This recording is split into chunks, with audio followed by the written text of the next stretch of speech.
Welcome, my friend. Find a comfortable position and allow your body to relax. Take one slow breath in and one long breath out. As you settle into this peaceful moment, tell me where you're listening from and what time it is in your part of the world. It's always wonderful to see listeners joining from so many different places. Now, let your mind grow quiet as we begin tonight's gentle Zen story. The village sat between rolling hills and wide grasslands where wild horses often wandered freely. Most of the villagers made their living through farming. Life followed the seasons, planting in spring, growing in summer, harvesting in autumn, resting in winter. The people worked hard and worried often. Rain might come too late, frost might arrive too early, animals might become sick, markets might change. The future always seemed uncertain. Among the villagers lived an elderly farmer named Ren. Ren was not rich, nor was he poor. He owned a small house, a few fields, and one beautiful horse. The horse was strong, healthy, and admired throughout the valley. Travelers often commented on its beauty. Neighbors frequently offered to buy it. Ren always declined. The horse had been with him for many years. More importantly, it helped him work the land. One autumn morning, the horse disappeared. The gate to its enclosure had somehow opened during the night. The animal was gone. The villagers quickly heard the news. Several neighbors came to visit. They found Ren repairing a fence.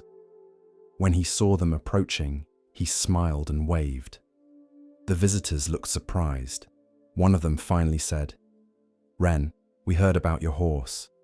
"Yes, what terrible luck." The farmer continued hammering a wooden post. Then he shrugged. "Maybe." The neighbors exchanged confused glances. Maybe. The horse was gone. Surely this was bad luck. Yet Ren appeared strangely calm. The villagers returned home shaking their heads. The old farmer had always been a little unusual. Several days passed. Then something unexpected happened. The horse returned. Not alone. Following behind it were 3 wild horses from the hills. Beautiful animals. Strong. Healthy. Suddenly, Ren owned 4 horses instead of 1. The village buzzed with excitement. People hurried to congratulate him. "What amazing luck!" one neighbor exclaimed. "Your horse brought back 3 more." Another laughed. "You are richer than ever." The villagers expected Ren to celebrate. Instead, he simply nodded. "Maybe." Again, the same answer. Again, the same calm expression. The neighbors found this increasingly frustrating. How could anyone respond this way? The outcome was clearly positive. Surely everyone could see that. Yet Ren remained unchanged. Several weeks later, Ren's son attempted to train one of the wild horses. The animal had not yet become accustomed to people. During the training, it bucked violently. The young man was thrown to the ground. His leg broke badly. The injury would take months to heal. Again, villagers gathered. Again, sympathy flowed freely. "What terrible luck. Your poor son. This is exactly why wild horses are dangerous." Ren listened politely. Then he answered, "Maybe." The neighbors nearly groaned aloud. How could he still say maybe? His son was injured. The situation was obviously unfortunate. Yet the old farmer refused to label it. Winter arrived. Snow covered the valley. The son remained unable to work. Then news came from the capital. The kingdom had entered a conflict with a neighboring nation. Soldiers traveled through villages recruiting every able-bodied young man. Families worried. Many cried. The army demanded service immediately. When the recruiters arrived in Ren's village, they took nearly every healthy young man, except one, Ren's son. His broken leg prevented him from serving. The soldiers left without him. Once again, the villagers gathered. This time their expressions looked very different. What incredible luck! His injury saved him. Who knows what might happen in the war? The people spoke excitedly. The outcome now seemed obvious, yet Ren simply smiled. Maybe. At this point, many villagers stopped trying to understand him. His answers seemed impossible. Events were either good or bad, fortunate or unfortunate, lucky or unlucky. Everyone knew this. Everyone except Ren. Years passed. The war ended. Some young men returned home. Others did not. Life slowly resumed its familiar rhythm. Yet the story of Ren and his horse remained. People continued discussing it, especially when unexpected events occurred. One spring, a young woman named Emmy decided to visit the farmer. She had recently experienced several difficulties. Her business had failed. A close friendship had ended. Plans she spent years building had collapsed. The future felt uncertain. She desperately wanted answers. When she arrived, she found Ren sitting beneath a tree repairing farm tools. The old farmer welcomed her warmly. After sharing tea, Emmy finally explained her troubles. For nearly an hour she spoke. The failed business, the broken friendship, the disappointment, the fear, the uncertainty. When she finished, Ren nodded thoughtfully. Then he asked, "And what will happen next?" The question surprised her. "I don't know." The old farmer smiled. "Neither do I." Emmy frowned. "That's not helpful." Ren laughed softly. "No? No." The young woman crossed her arms. "Everything is falling apart." The farmer considered this. Then he asked, "Is it?" She stared at him. "What else would you call it?" Instead of answering, Ren stood. He motioned for her to follow. Together they walked through the fields. Eventually they reached a patch of land recently plowed for planting. The earth looked rough, broken, uneven, nothing beautiful about it. The farmer pointed toward the soil. "What do you see?" "Dirt." "What else?" "A field." The old man nodded. "Does it look healthy?" Emmy shrugged. "I suppose." Ren smiled. Several weeks ago, this field looked completely different. He knelt and picked up a handful of soil. The ground had to be broken before seeds could be planted. The young woman remained silent. The farmer continued. From the perspective of the soil, the plow might seem like destruction. He let the dirt fall slowly from his fingers. But from another perspective, it is preparation. The words lingered, not because they solved her problems, because they challenged her assumptions. For years, Emmy had divided life into categories: success and failure, gain and loss, good and bad. Yet reality seemed less certain than that. Several months later, she returned, this time with a different question. "How do you stay calm when things go wrong?" Ren laughed. "I don't always." The answer surprised her. "You don't?" "Of course not." The farmer smiled. "I feel disappointment. I feel sadness. I feel frustration." The wind moved softly through the fields around them. "But I try not to pretend I know the final outcome." Emmy listened carefully. The old man continued. "Most people suffer twice." The statement caught her attention. "What do you mean?" "The first suffering comes from the event itself." The farmer pointed toward the distant hills. "The second comes from immediately deciding what the event means." He looked at her kindly. "When the horse left, everyone declared it bad. When it returned with 3 horses, everyone declared it good. When the leg broke, everyone declared it bad. When the army arrived, everyone declared it good." The old man smiled. The story kept changing. The lessons slowly settled inside her. Months passed. Emmy began practicing this perspective, not perfectly, not consistently, but sincerely. Whenever difficulties arose, she tried pausing before labeling them. Whenever success arrived, she resisted assuming it would last forever. The practice felt strange, yet surprisingly freeing. 1 year later, an opportunity appeared through a former business contact. Had her original business succeeded, she would never have noticed it. The new opportunity proved far more fulfilling. Suddenly, what once looked like failure appeared differently. Not better, not worse, simply part of a larger story. Years continued flowing by. Ren grew older, his hair whitened, his movements slowed, yet people continued seeking his advice. One day, a merchant arrived in great distress. A shipment of goods had been lost. The man was furious, panicked, convinced his future was ruined. After listening patiently, Ren asked, "What happens next?" The merchant sighed. "I don't know." The farmer smiled. "Then perhaps the story is not finished." Another time, a young couple arrived, celebrating an unexpected inheritance. They spoke excitedly about their good fortune. When they finally paused, Ren asked, "What happens next?"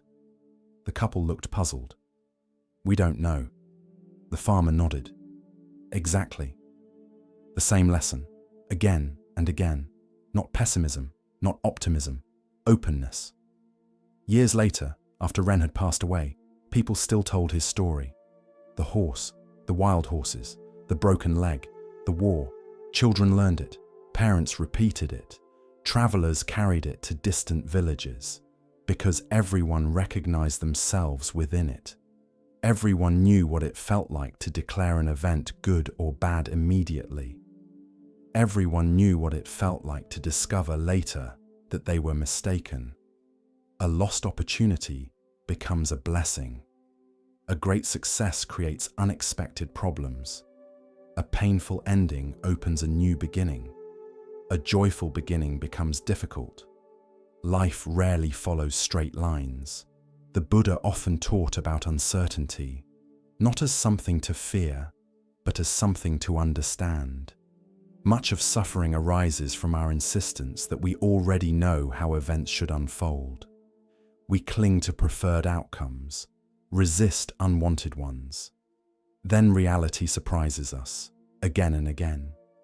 The farmer understood something simple but profound. Very few moments reveal their full meaning immediately. The story continues. The river keeps flowing. The seasons keep changing. What looks like an ending may become a beginning. What appears fortunate may carry hidden challenges. What appears unfortunate may contain hidden gifts. Wisdom does not require predicting the future. It requires humility before it. So when life brings success, enjoy it. When life brings disappointment, feel it. But perhaps leave a little space around your conclusions. Perhaps allow room for mystery. Perhaps remember the farmer and his horse. And perhaps remember one small word, maybe. Not because nothing matters, but because the story is rarely finished when we think it is. And some of life's deepest lessons reveal themselves only after many pages have turned. As we continue our journey through the wisdom of Zen Buddhism, let us turn to a tale about recognition and the true nature of worth. This is the next story. In the center of a great plain stood an ancient banyan tree. The tree was so enormous that travelers used it as a landmark. Its branches spread outward like rivers flowing through the sky. Its roots descended from the limbs and entered the earth again, creating natural archways and shaded corridors beneath the canopy. Entire families could sit beneath it without touching one another. Birds nested in its branches. Monkeys played among its leaves. Travelers rested in its shade. Merchants stopped their carts beside it. Children climbed its roots. For generations, the banyan tree had become part of the landscape itself. People spoke of it the way they spoke of mountains: permanent, ancient, important. Far less attention was given to a tiny sparrow who lived among the upper branches. Her name, if birds can be said to have names, was Cheery. Compared to the banyan tree, she seemed insignificant. She weighed almost nothing. Her nest was small. Her voice was soft. Most creatures living beneath the tree never noticed her. Had someone asked whether a sparrow could change the world, nearly everyone would have laughed. What influence could such a tiny bird possibly possess? The banyan tree itself seemed to hold more significance than thousands of sparrows. Yet life often hides its deepest lessons inside the smallest things. One summer brought unusual heat. Weeks passed without rain. The streams shrank. Ponds became shallow. The grass turned yellow. Animals grew restless. Farmers watched the skies anxiously. Everyone hoped for clouds. None appeared. As the drought continued, many creatures left the region. Birds migrated elsewhere. Deer traveled deeper into the forest. Even insects became harder to find. The great banyan tree endured better than most. Its roots reached deep underground. It remained green while smaller plants withered. Yet even the banyan began showing signs of stress. Leaves fell earlier than normal. Branches drooped slightly. Life became harder for everyone, including Cheery. Each day, she flew farther in search of food. Each day, she returned more tired. One evening, while searching for seeds, she discovered something unusual. Near the edge of a dried streambed stood a small patch of green plants. Most vegetation had already turned brown. These plants remained alive. Curious, she landed nearby. The soil felt damp, not wet, but damp. Somehow moisture still existed beneath the surface. The sparrow ate several seeds and returned home. The next day, she visited again, then again. Soon the place became part of her daily routine. Unknowingly, she carried seeds away from the patch. Some remained trapped in her feathers. Others fell from her beak during flight. Still others passed naturally through her digestive system. The process seemed entirely unimportant. After all, she was only a sparrow, and they were only seeds. Several weeks later, the drought finally ended. Rain returned. The earth drank deeply. Streams filled again. The valley slowly recovered. Life resumed its familiar rhythm. Most creatures quickly forgot about the drought. The banyan tree certainly did. The following spring, something unexpected happened. Small plants began appearing throughout the valley, not unusual by itself, but these particular plants were different. They belonged to the same species Cheery had discovered beside the stream bed. They grew rapidly, produced abundant seeds, and proved remarkably resistant to dry conditions. The plants spread steadily, year after year. Their roots helped stabilize soil. Their seeds provided food for birds. Their flowers attracted pollinators. Farmers noticed improved conditions in several areas where the plants became established. No one understood how they had spread so widely. Certainly no one credited a sparrow. The years passed. The valley prospered. Life continued. And Cheery remained entirely unaware of her role. One autumn morning, a young monk arrived beneath the banyan tree. His name was Tenzin. He had recently entered monastic life and struggled with feelings of inadequacy. The monastery contained many gifted individuals. Some were brilliant teachers. Others excelled at meditation. Others cared for the sick. Others managed the gardens. Compared to them, Tenzin felt ordinary. Whatever task he performed seemed small, insignificant, replaceable. The feeling troubled him. One afternoon, after voicing these concerns to an elderly monk, he received unusual advice. Go sit beneath the banyan tree. That was all. No explanation, no lecture, just an instruction. The young monk obeyed. For several days, he sat beneath the enormous tree. At first, nothing happened. The tree stood. Birds sang. The wind moved through the branches. The experience seemed uneventful. Then, on the third day, he noticed a sparrow carrying tiny twigs. Back and forth, building a nest. The work appeared endless. The twigs seemed ridiculously small compared to the massive tree. Yet the bird continued, hour after hour, day after day. Eventually, a nest appeared. Small, simple, functional. The sight lingered in Tenzin's mind. Later that week, he mentioned it to the elderly monk. The old man smiled. What did you learn? The younger monk shrugged. A sparrow built a nest. The elder laughed softly. Yes. And? Tenzin frowned. The old monk waited. Finally, the younger man said, It built the nest one twig at a time. The elder nodded. Exactly. The lesson felt simple, perhaps too simple, yet over time, it deepened. Several months later, a severe storm struck the valley. Wind tore branches from trees. Rain flooded paths. The monastery suffered considerable damage. Afterward, everyone worked together to repair buildings. The task seemed overwhelming. Broken roofs, collapsed fences, damaged gardens. For a moment, Tenzin felt discouraged. The work looked impossible. Then he remembered the sparrow. One twig at a time. The repairs proceeded the same way. One board, one nail, one stone, 1 hour, 1 day. Gradually, the monastery recovered. The lesson became clearer.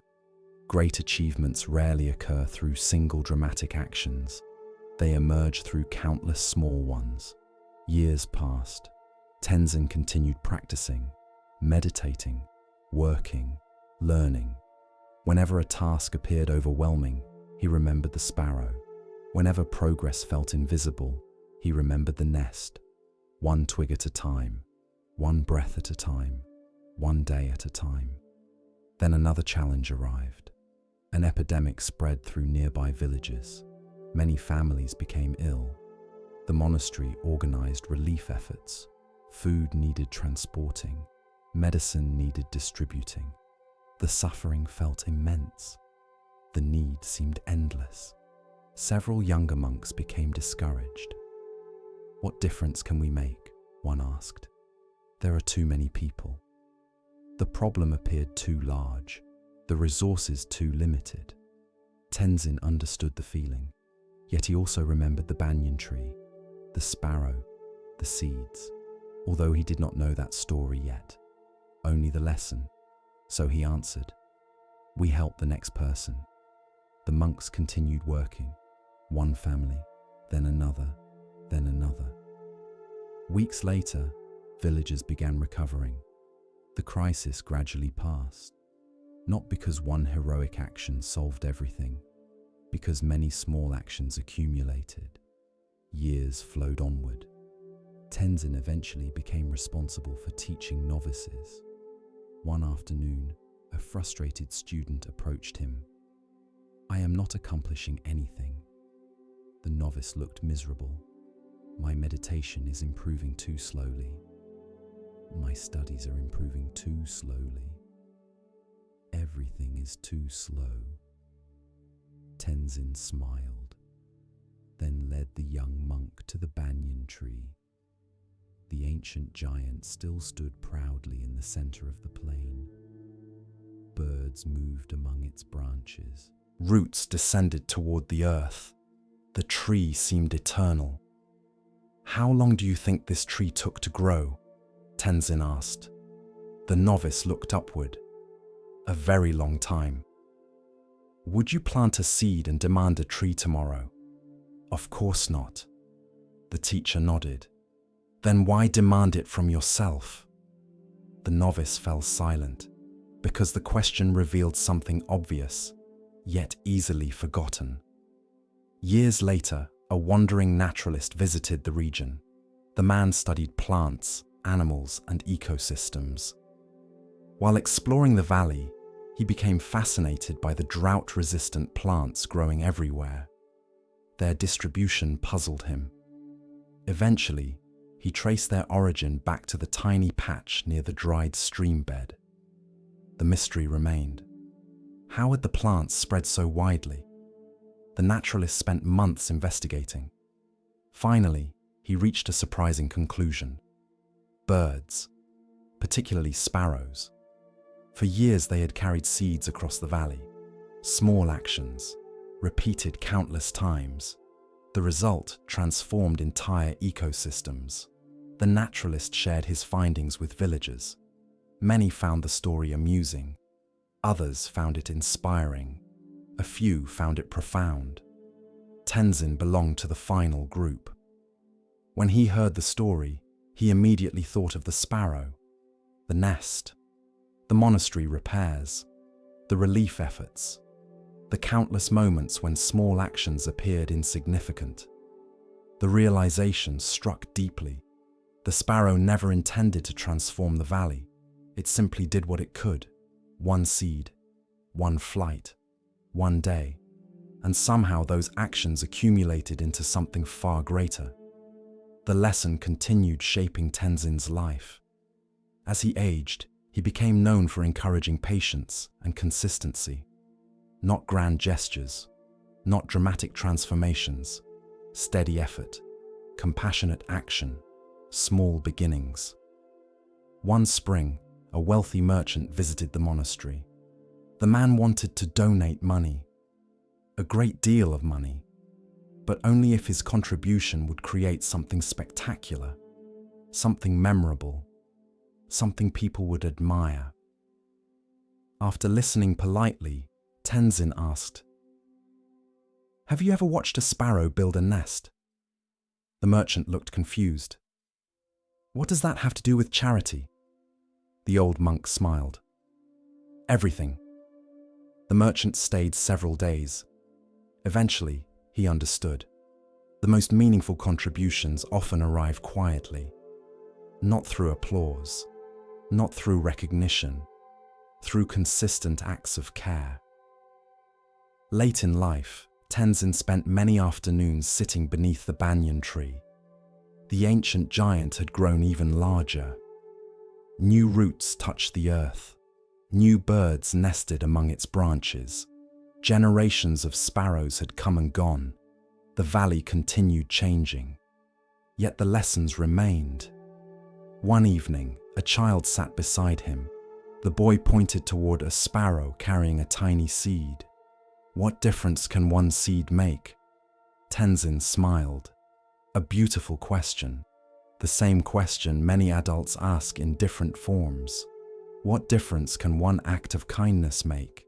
One conversation, one moment of patience, one generous gesture, one person. The old monk looked toward the horizon, then back at the bird. "More than you think." The child waited. Tenzin continued. "The sparrow doesn't know where every seed will land. It doesn't know which ones will grow.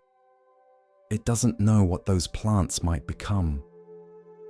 The wind moved softly through the banyan leaves. "But it carries the seed anyway." The child nodded slowly. Years later, that lesson would return when he needed it most, as all good lessons do. And perhaps that is the lesson. Many people underestimate the power of small actions. They believe change must be dramatic to matter, visible to matter, immediate to matter. Yet life rarely works that way. Forests begin as seeds. Friendships begin as conversations. Wisdom begins as attention. Compassion begins as a single choice. The Buddha often taught that great transformations arise from causes and conditions accumulating over time. Not through magic, not through sudden miracles, through countless small actions shaping one another. The sparrow never looked important. The seed never looked important. The daily flights never looked important. Yet together, they transformed an entire valley. So when your actions seem small, remember the sparrow. When progress feels invisible, remember the nest. When the task appears overwhelming, remember the seed. You do not need to change the whole world today. You do not need to solve every problem. You do not need to see the final outcome. Carry the seed, place the twig, take the next step, offer the kindness, speak the encouragement, plant the beginning. The results may remain invisible for a long time, but life has a remarkable way of multiplying sincere efforts. Just as one tiny sparrow helped reshape an entire valley without ever realizing it, our smallest actions often travel farther than we can see. And sometimes, long after we are gone, the seeds continue growing. As we move deeper into the quiet teachings of Zen, we come to a story about seeing clearly and understanding true value. Listen carefully to the next story. There once stood a monastery on a rocky hill overlooking a valley of farms, rivers, and scattered villages. The monastery was not famous. Kings did not visit. Great scholars rarely traveled there. It possessed no treasures, no magnificent statues, no golden halls. Yet travelers often spoke about one unusual thing. Every evening, as darkness settled across the valley, a single candle burned in the main meditation hall. The candle was small, ordinary, almost unremarkable. Yet it had become a symbol throughout the region. People called it the ever-giving flame, not because it burned forever, because it seemed to teach a lesson no one forgot. Among the young novices living at the monastery was a boy named Kenji. Kenji was intelligent, curious, hard-working, but he struggled with generosity, not because he was selfish, at least not intentionally. He simply feared losing what he had. When food was shared, he worried there might not be enough. When possessions were borrowed, he worried they would not return. When time was requested, he worried he would fall behind in his own work. His fear was quiet, subtle, but powerful. Whenever opportunities to give appeared, a voice inside him whispered, "What if you need it later? What if there isn't enough? What if giving leaves you with less?" The voice rarely shouted. It didn't need to. It spoke softly, persistently, like water dripping onto stone. One evening, while helping prepare the meditation hall, Kenji noticed the old abbot lighting the central candle. The flame flickered gently. The hall glowed with warm light. Several smaller candles sat nearby. One by one, the abbot used the main candle to light them. Soon, dozens of flames illuminated the room. The sight was beautiful. Yet something puzzled the young novice. After the ceremony, he approached the abbot. "Master?" The old monk smiled. "Yes?" Kenji pointed toward the candles. "Why do we always light them this way?" The abbot looked thoughtful. "Which way?" "Using one candle to light all the others." The old monk smiled. "Watch carefully tomorrow." The answer felt unsatisfying. Yet Kenji had learned that the abbot rarely explained things immediately. The following evening, the novice arrived early. He watched closely. Again, the central candle was lit first. Then it ignited another candle, then another, then another. Soon, the hall glowed with dozens of flames. When the ceremony ended, the abbot approached. "What did you notice?" Kenji frowned. "The same thing as yesterday." The old monk nodded. And the first candle? What about it? Did it lose its flame? The novice blinked. No, the abbot smiled. It shared light, without becoming darker. The lesson seemed simple, perhaps too simple. Kenji nodded politely, yet he sensed the old monk was pointing towards something deeper. Several weeks later, an opportunity arrived. A severe storm struck a neighboring village. Several homes were damaged. Food supplies were ruined. Many families struggled. The monastery organized relief efforts. Monks gathered rice, medicine, blankets, tools. Everyone contributed what they could, including the novices.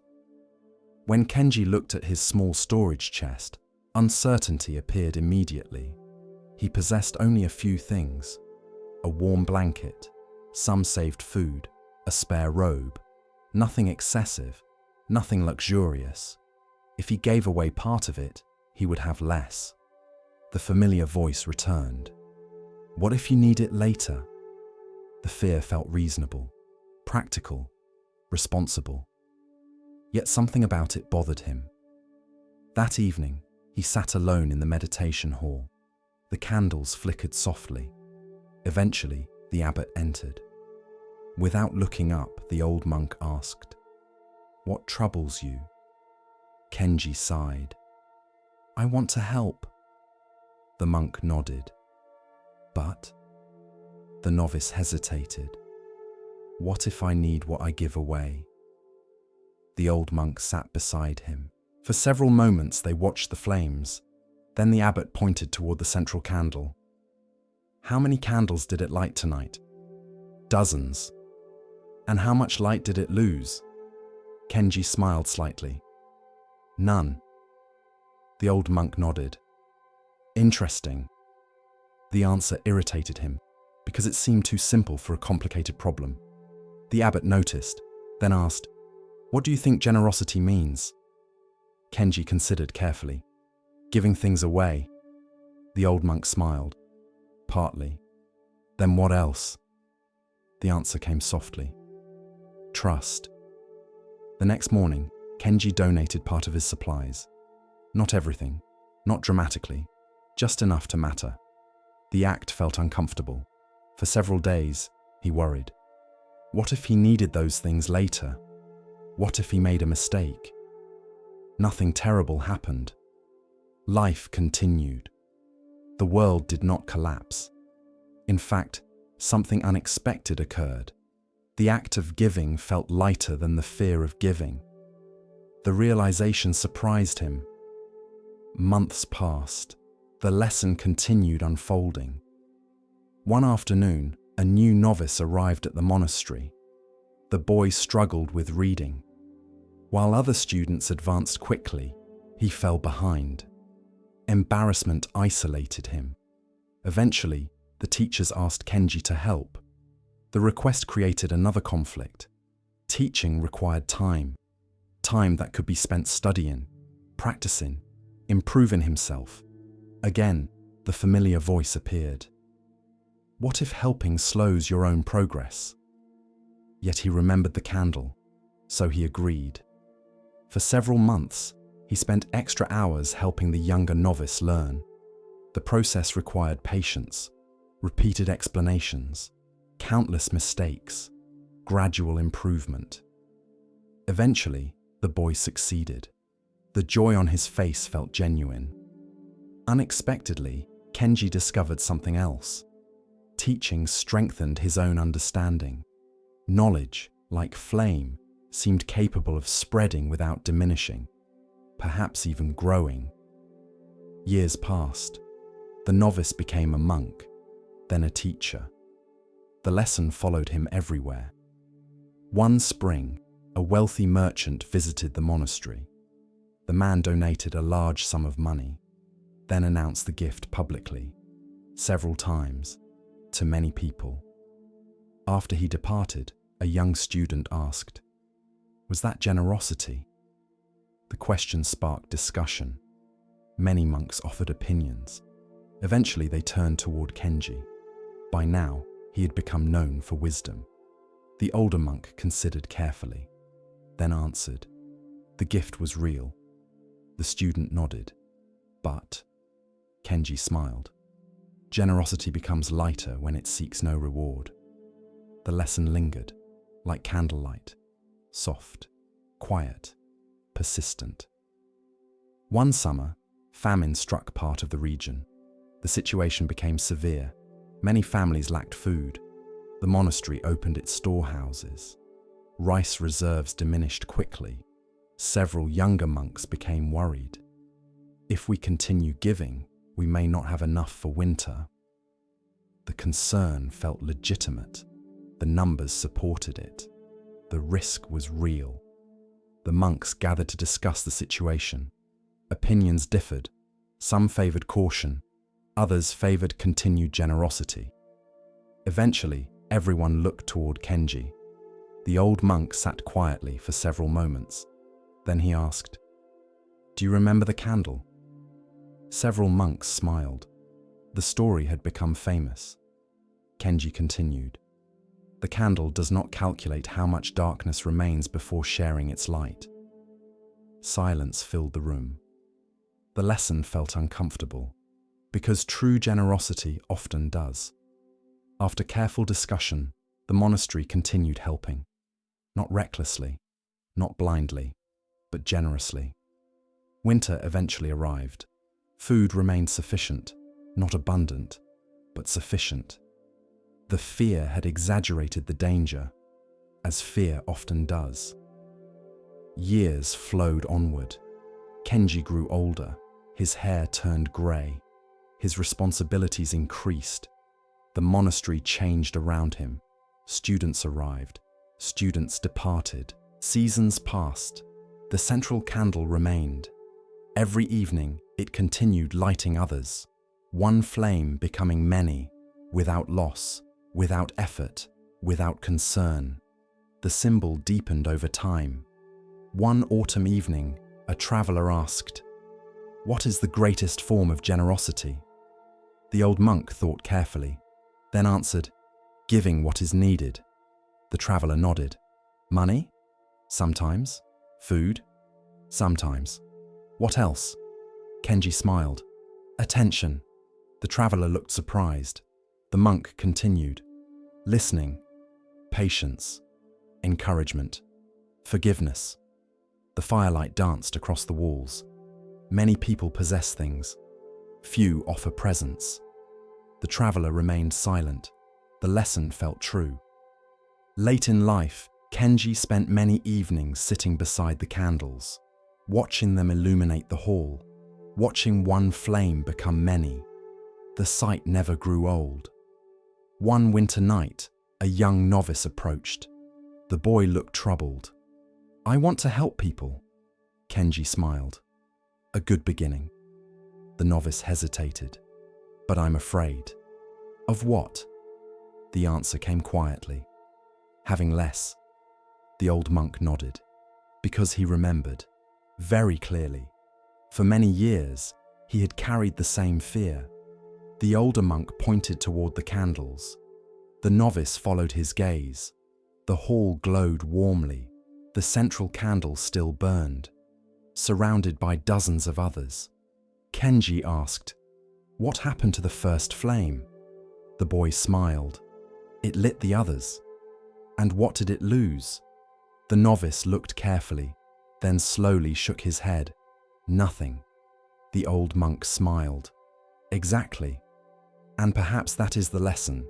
Many people fear generosity because they imagine life as a fixed amount of happiness, a fixed amount of success, a fixed amount of love, a fixed amount of opportunity.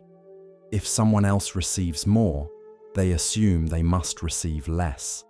But many of the most important things in life do not work this way.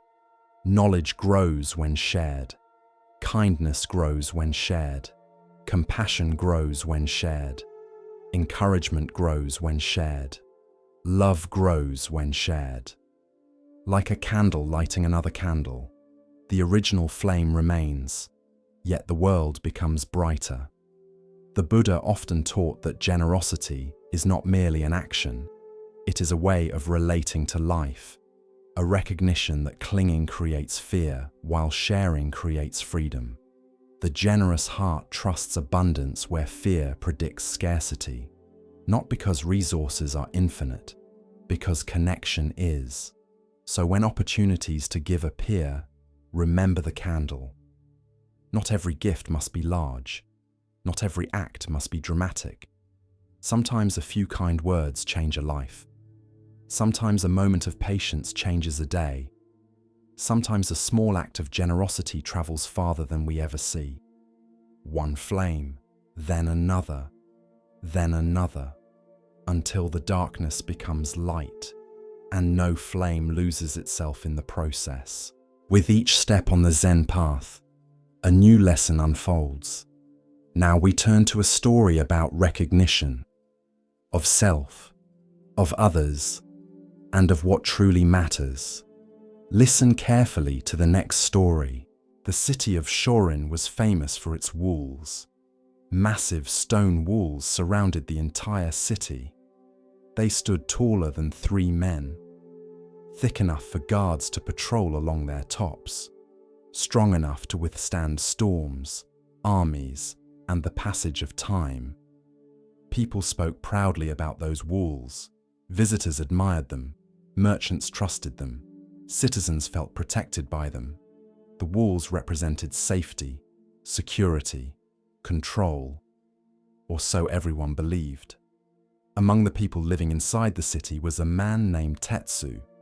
Tetsu spent most of his life trying to feel secure. He accumulated savings, purchased property, stored food, made careful plans, avoided unnecessary risks. Whenever uncertainty appeared, he searched for ways to eliminate it. His efforts impressed many people. Neighbors called him responsible, practical, prepared. Yet despite all his precautions, Tetsu rarely felt at peace. Every solution created a new concern. Every achievement produced another fear. If money increased, he worried about losing it. If business improved, he worried about decline. If plans succeeded, he worried about future failure. Security always seemed just beyond reach, like a destination that moved farther away whenever he approached. The pattern exhausted him, though he rarely admitted it. One spring morning, news spread throughout the city. A wandering monk had arrived. His name was Master Kenzan. Travelers spoke highly of him, not because he performed miracles, because he asked uncomfortable questions, questions that lingered, questions that quietly changed people. Curiosity eventually brought Tetsu to one of the monks' gatherings. The old teacher sat beneath a large tree near the market. His robe was worn, his belongings minimal, yet his presence seemed remarkably peaceful. Several villagers asked questions. One man asked about happiness, another asked about success. Eventually, Tetsu raised his hand. "Master, how does a person become secure?" The monk smiled. "Secure from what?" The answer immediately irritated him. "Loss, failure, misfortune, uncertainty." The monk nodded thoughtfully, then asked, "Have you succeeded?" Tetsu frowned. "At what?" "Becoming secure." The crowd laughed softly. The question landed more deeply than he expected, because the answer was obvious. No. Despite years of effort, complete security remained absent. The monk smiled gently. Interesting. Several days later, Tetsu encountered Kenzan again. This time the monk was walking through the city alone. On impulse, Tetsu joined him. They wandered narrow streets, past merchants and craftsmen. Eventually, they reached the city's main gate. The gate was enormous. Heavy wooden doors, reinforced with iron. Guards stood nearby. The structure symbolized everything the city valued: protection, control, safety. Kenzan stopped, then asked, What keeps the city safe? Tetsu looked confused. The walls, the gate, the guards. The monk nodded. Good. Then he pointed toward the open gate. People entered freely. People departed freely. The city remained busy. The monk smiled. What keeps them inside? The answer seemed obvious. Nothing. Kenzan nodded. Exactly. The conversation ended there, at least externally. Internally, it had only begun. Over the following weeks, Tetsu found himself thinking about the gate. The city possessed walls, yet the gate remained open. People could leave whenever they wished. The image returned repeatedly, though he wasn't entirely sure why. One evening, while reviewing financial records, he noticed something. His accounts looked excellent, better than ever, yet anxiety remained. The familiar tension still occupied his chest. The same worry, the same fear, the same restlessness. The realization disturbed him, because it suggested the problem might not be external. The possibility felt uncomfortable. If money wasn't the solution, if planning wasn't the solution, if preparation wasn't the solution, then what exactly was he searching for? Several days later, he visited the monk again. I've been thinking about the gate. Kenzan smiled. A dangerous activity. The answer made him laugh despite himself. The monk continued. What did you discover? Tetsu hesitated, then answered honestly. Nothing outside seems capable of making me feel secure. The old man nodded. A valuable observation. The younger man frowned. Then what am I supposed to do? The monk looked toward a nearby pond. For several moments, he remained silent, then asked, if a bird sits inside an open cage, is it trapped?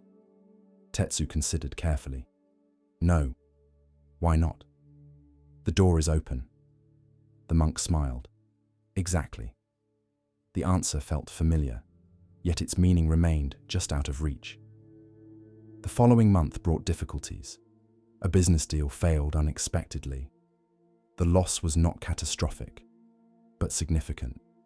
Several years earlier, the event would have consumed him. Days of worry, weeks of frustration, months of resentment.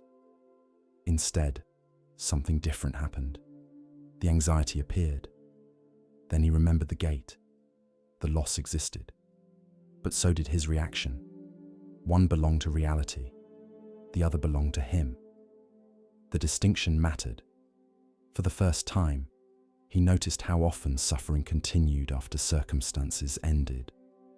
The event closed. The mind remained trapped. The gate stood open. Yet the prisoner refused to leave. One afternoon, Kenzan invited him on a short journey outside the city. They followed a forest path leading toward the mountains. After several hours, they reached a small abandoned shrine. The building was old, weathered, partially collapsed. Yet something unusual caught Tetsu's attention. A rusted iron cage sat nearby. Inside the cage perched a small bird. The sight immediately upset him. Who trapped it? The monk walked closer, then smiled. Look carefully. The younger man approached, then froze. The cage door stood completely open. The bird could leave at any moment, yet remained inside. The realization felt strangely powerful. The monk said nothing. He didn't need to. The lesson already spoke clearly. The image followed Tetsu for weeks. The open cage, the open gate, the bird that stayed. Gradually, he began recognizing similar patterns inside himself. Old fears he continued carrying. Old worries he continued repeating. Old assumptions he never questioned. No one forced him to hold them.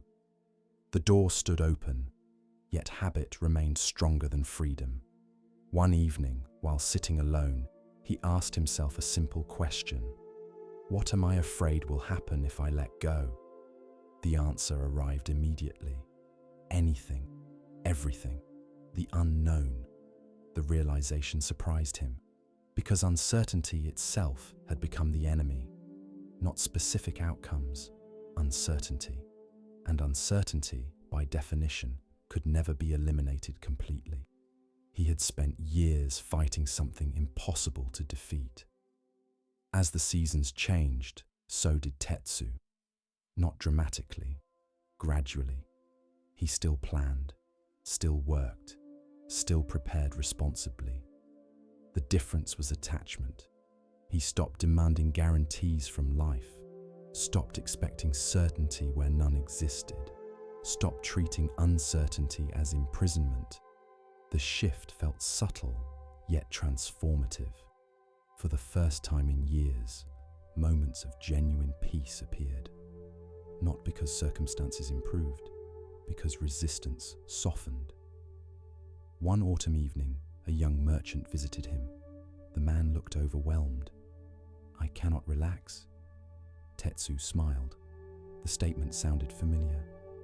The merchant described endless worries, competition, money, failure, future risks. The list never ended. After listening patiently, Tetsu asked, "Have you ever seen the city gate?" The young man looked confused. "Of course. Is it locked?" "No." The merchant frowned. "What does that have to do with anything?" Tetsu smiled. "Everything." Years passed. Kenzan eventually departed. The monk continued traveling, teaching, questioning, leaving lessons behind wherever he went. Tetsu never saw him again, yet the teachings remained, especially the gate. The image became a compass. Whenever anxiety returned, he remembered.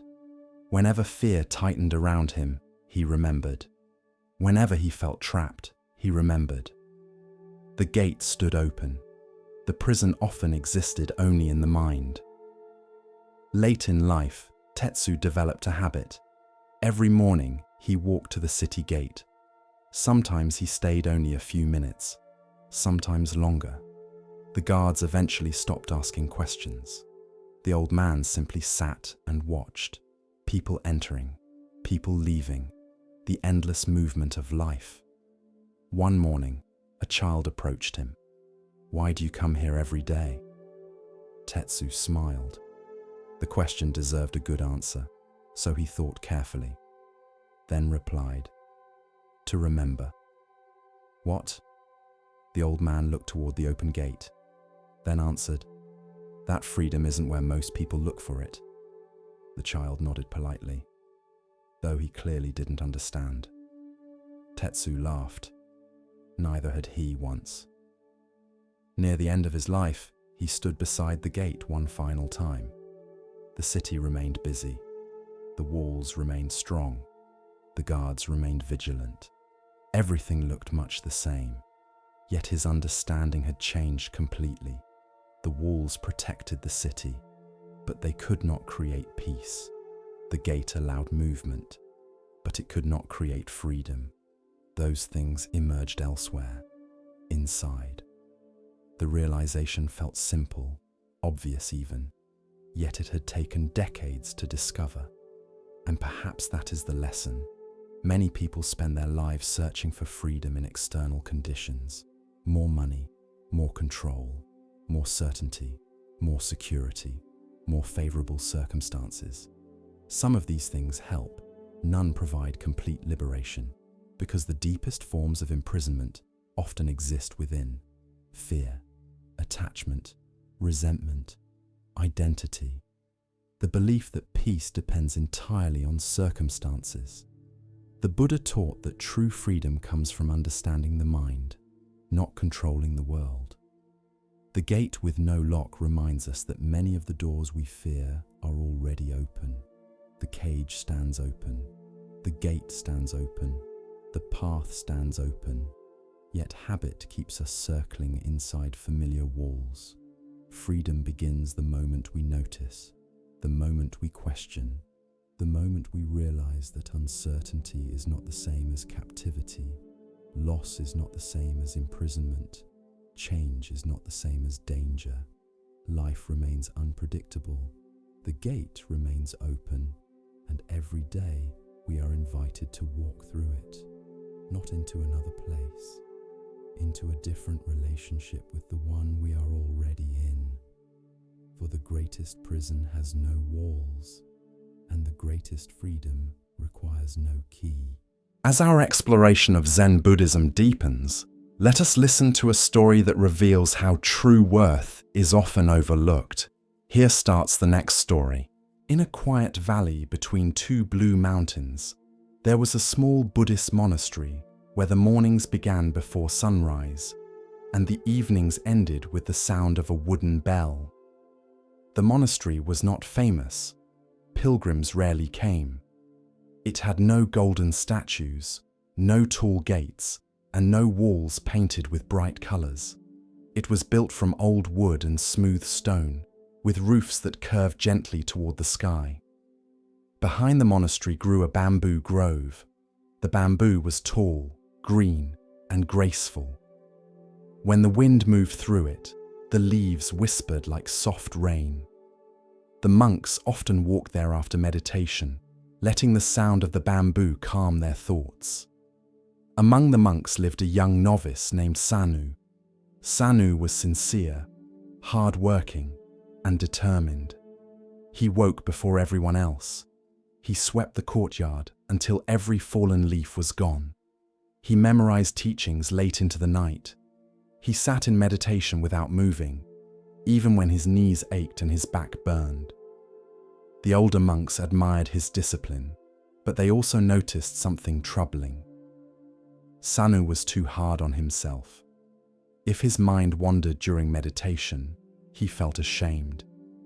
If he forgot a verse, he called himself foolish. If another novice corrected him, his face tightened with embarrassment. He believed that to become wise, he had to be strong like a stone. One evening, after the final chant, Sanu went to the abbot and bowed. "Master," he said, "I want to become unshakable. I want a mind that never bends, never fears, never doubts, and never breaks." The abbot was an old monk named Venerable Ananda. His face was lined like dry earth, but his eyes were soft and bright. He looked at Sanu for a long moment. Then he said, "Come with me." They walked through the quiet courtyard, past the stone lanterns, past the meditation hall, and into the bamboo grove. The evening air was cool.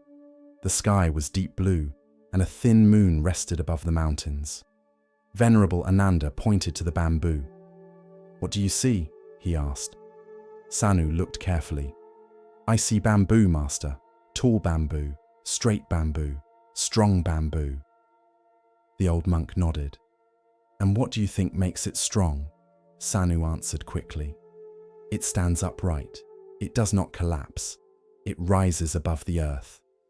Venerable Ananda smiled faintly. "Perhaps," he said, "or perhaps its strength is something else." Sanu did not understand, but he said nothing. The next morning, the sky changed. Dark clouds gathered over the mountains. The air became heavy and still. Birds flew low. The leaves of the bamboo grove stopped whispering and became silent. By midday, rain began to fall. At first, it was gentle. Then it grew harder. The monastery roofs rattled. Water ran down the stone steps. The wind pushed against the wooden doors. By evening, a fierce storm had entered the valley. The monks closed the shutters and secured the lamps. Thunder rolled across the sky. Rain struck the earth so hard it sounded like thousands of drums. Sanu sat in the meditation hall, trying to keep his mind still. But his thoughts were restless. What if the roof breaks? What if the old trees fall? What if the storehouse floods? What if I am afraid because my practice is weak? He clenched his hands in his lap and tried to force his thoughts into silence. But the harder he tried, the louder they became. Finally, Unable to bear it, he rose and walked to the doorway. Through the rain, he could see the old pine tree near the monastery gate. It had stood there longer than anyone could remember. Its trunk was thick, its branches were heavy, its roots gripped the earth like giant fingers. Sanu had always admired that tree. It is strong, he thought. That is how I must become. Then a violent gust of wind struck the valley. The pine tree groaned, its branches twisted, its trunk shuddered. The wind pressed harder and harder against it. The tree resisted, stiff and proud. Then, with a sound like the cracking of the earth itself, the pine split. Half of it tore away and crashed to the ground. Sanu stepped back, startled. The next morning, the storm had passed. The monastery was wet and quiet. Mist floated between the trees. Broken branches lay across the path. The air smelled of rain, leaves, and fresh mud. Sanu hurried to the gate. The great pine had fallen. Its roots were torn from the earth. Its thick trunk lay shattered across the ground. The tree that had seemed so powerful was now broken and still. Sanu stood there in silence. Then Venerable Ananda appeared beside him. "You admired this tree," the abbot said gently. "Yes, master," Sanu whispered. "It was strong." The old monk looked toward the bamboo grove. "Come." They walked together through the wet courtyard and into the grove. Sanu expected to see destruction. He expected the bamboo to be broken, scattered, flattened by the storm. But the bamboo was still there. Its thin green stalks were bent low beneath the weight of rainwater, but they were not broken. Some leaned almost to the ground. Others curved like bows. Drops of water slid down their leaves and fell softly into the mud. Then, as the morning sun warmed the grove, the bamboo began to rise. Slowly, quietly. One stalk lifted, then another, then another. By midday, the grove stood tall again, shining with rain. Sanu stared in wonder. "The bamboo survived," he said. Venerable Ananda nodded. "Because it knew how to bend." Sanu lowered his eyes. The old monk continued. "The pine resisted the storm. The bamboo moved with it. The pine believed strength meant never yielding. The bamboo understood that yielding is sometimes what allows life to continue." Sanu was quiet for a long time. Then he asked, "Master, should we not try to be strong?" The abbot smiled. "We should, but you must understand what strength is. A rigid mind breaks under suffering. A flexible mind receives suffering, learns from it, and rises again." Sanu listened carefully. "Pain will come," said the abbot. "Loss will come. Change will come. People will disappoint you. Your body will grow tired. Your thoughts will wander. Plans will fail. The world will not always obey your wishes. If you make your heart hard, you may think you are protected. But hardness cannot protect you from life. It only makes it easier for you to break." The words entered Sanu slowly. For many days after the storm, he thought about the bamboo. When he meditated and his mind wandered, he no longer clenched his jaw. Instead, he gently noticed the thought and returned to his breath. When he made a mistake while chanting, he bowed, corrected himself, and continued. When another novice spilled rice during the midday meal, Sanu began to scold him, then stopped. He remembered the bamboo bending in the rain, so he simply helped clean the floor. Weeks passed.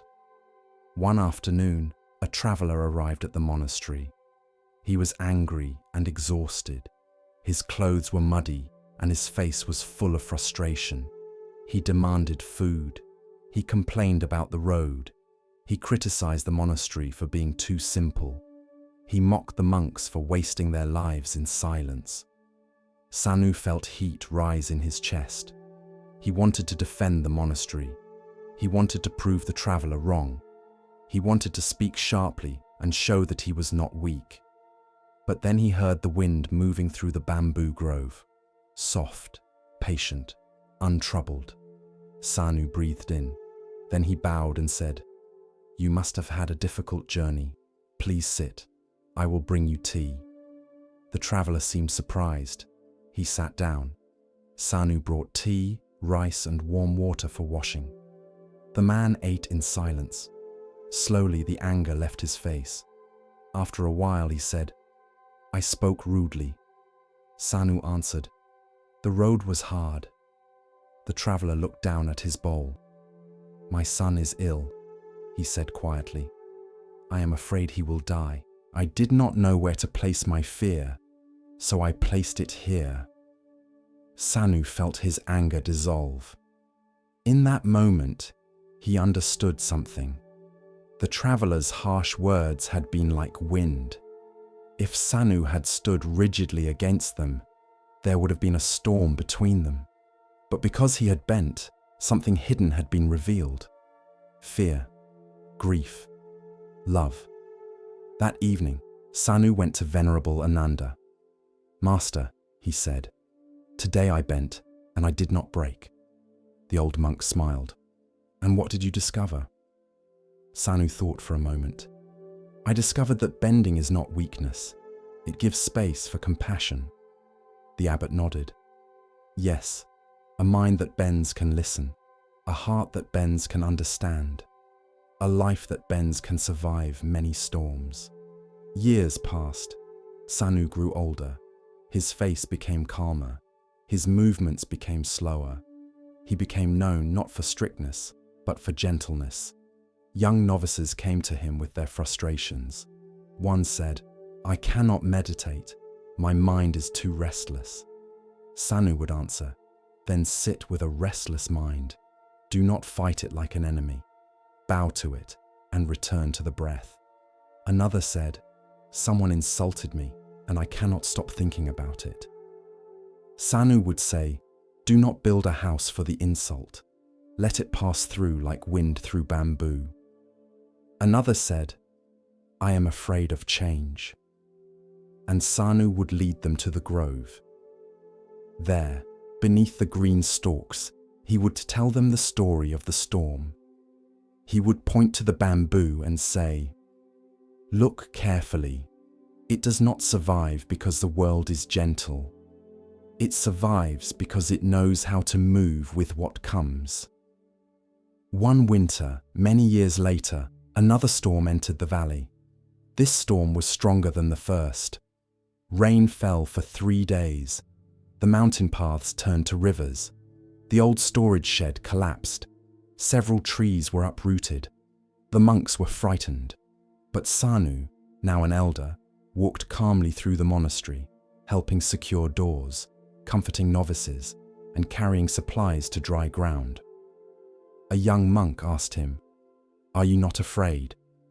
Sanu looked toward the bamboo grove, swaying wildly in the rain. "I am afraid," he said. "But fear is also wind. I do not need to become hard against it." The young monk listened. Sanu continued, "Let the body feel fear. Let the mind know fear. But do not let fear become the master of the house." The storm passed by morning. Again, the bamboo rose. Some stalks were bruised. Some leaves were torn. Some branches had snapped. But the grove was alive. Sanu stood among them, touching one wet green stalk with his old hand. He remembered the young novice he had once been, the boy who wanted to become unshakable, the boy who believed wisdom meant never bending. Now he understood.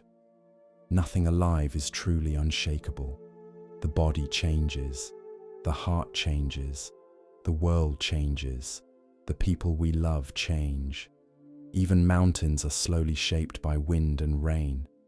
Peace does not come from refusing change. Peace comes from learning how to meet change without losing the kindness within us. That evening, as the monks gathered for meditation, Sanu spoke softly. When suffering comes, do not ask, "How can I make myself hard enough to never feel this?" Ask instead, "How can I remain open without being destroyed? How can I bend without losing my roots?" The hall was silent. Outside, the bamboo moved gently in the night breeze. Sanu closed his eyes. He could hear the soft rustling of leaves. It sounded like the earth itself was breathing. And in that sound, he heard the lesson again. Be rooted, but not rigid. Be steady, but not stiff. Be strong, but not hard. For the storm does not ask our permission before it arrives. But if we learn to bend with wisdom, breathe with patience, and rise again with compassion, then even the fiercest winds can become part of the path. And like bamboo after rain, we may discover that what bowed low in the storm can still rise toward the light. Continuing along the path of Zen insight, we pause now to hear a teaching about perception and hidden value. Listen carefully to the next story. On the northern edge of an ancient forest, where rolling hills met the foothills of distant mountains, there stood a magnificent oak tree. It was older than anyone could remember. Generations had grown up beneath its branches. Children had climbed its sturdy limbs. Travelers had rested in its shade. Birds had built countless nests among its leaves. The villagers often said that the tree seemed eternal. It had survived storms, droughts, harsh winters, and scorching summers. Year after year, it remained, steady, strong, reliable. To many people, it appeared unchanging. Yet the tree knew a secret. Every year, it had to let go. Among the villagers lived a young man named Daichi. Unlike the great oak, Daichi struggled with letting go. He held tightly to almost everything. Old disappointments, past mistakes, broken friendships, lost opportunities. Even possessions he no longer needed filled his small home. He kept old clothes he never wore, letters he never read, objects he never used. Every item seemed connected to a memory. Every memory felt impossible to release. Whenever something ended, Daichi resisted. Whenever life changed, he suffered. Deep down, he believed that holding on would somehow protect him. Yet the opposite seemed true. The more tightly he clung to things, the heavier his life became. One autumn afternoon, after another day spent worrying about the past, Daichi wandered into the forest. The air was cool, the sunlight softer than summer. Leaves drifted lazily through the sky. Gold, amber, crimson. The entire forest seemed painted with color. Eventually he reached the great oak. Its enormous branches stretched overhead. Thousands of leaves still covered the tree, yet many had already begun to fall. Daichi sat beneath it. For a while he simply watched. A breeze moved through the branches. Several leaves detached and floated downward. None seemed to resist. None appeared afraid. They simply released their grip and drifted gently toward the earth. As he watched, an elderly monk approached along the forest path. Daichi recognized him immediately. It was Venerable Soren, a teacher who occasionally visited the village. The monk smiled and sat beside him. Neither spoke for several minutes. The forest seemed to encourage silence. Finally, Soren asked, "What brings you here today?" Daichi sighed. "My mind." The old monk nodded. "A familiar visitor." The young man laughed softly.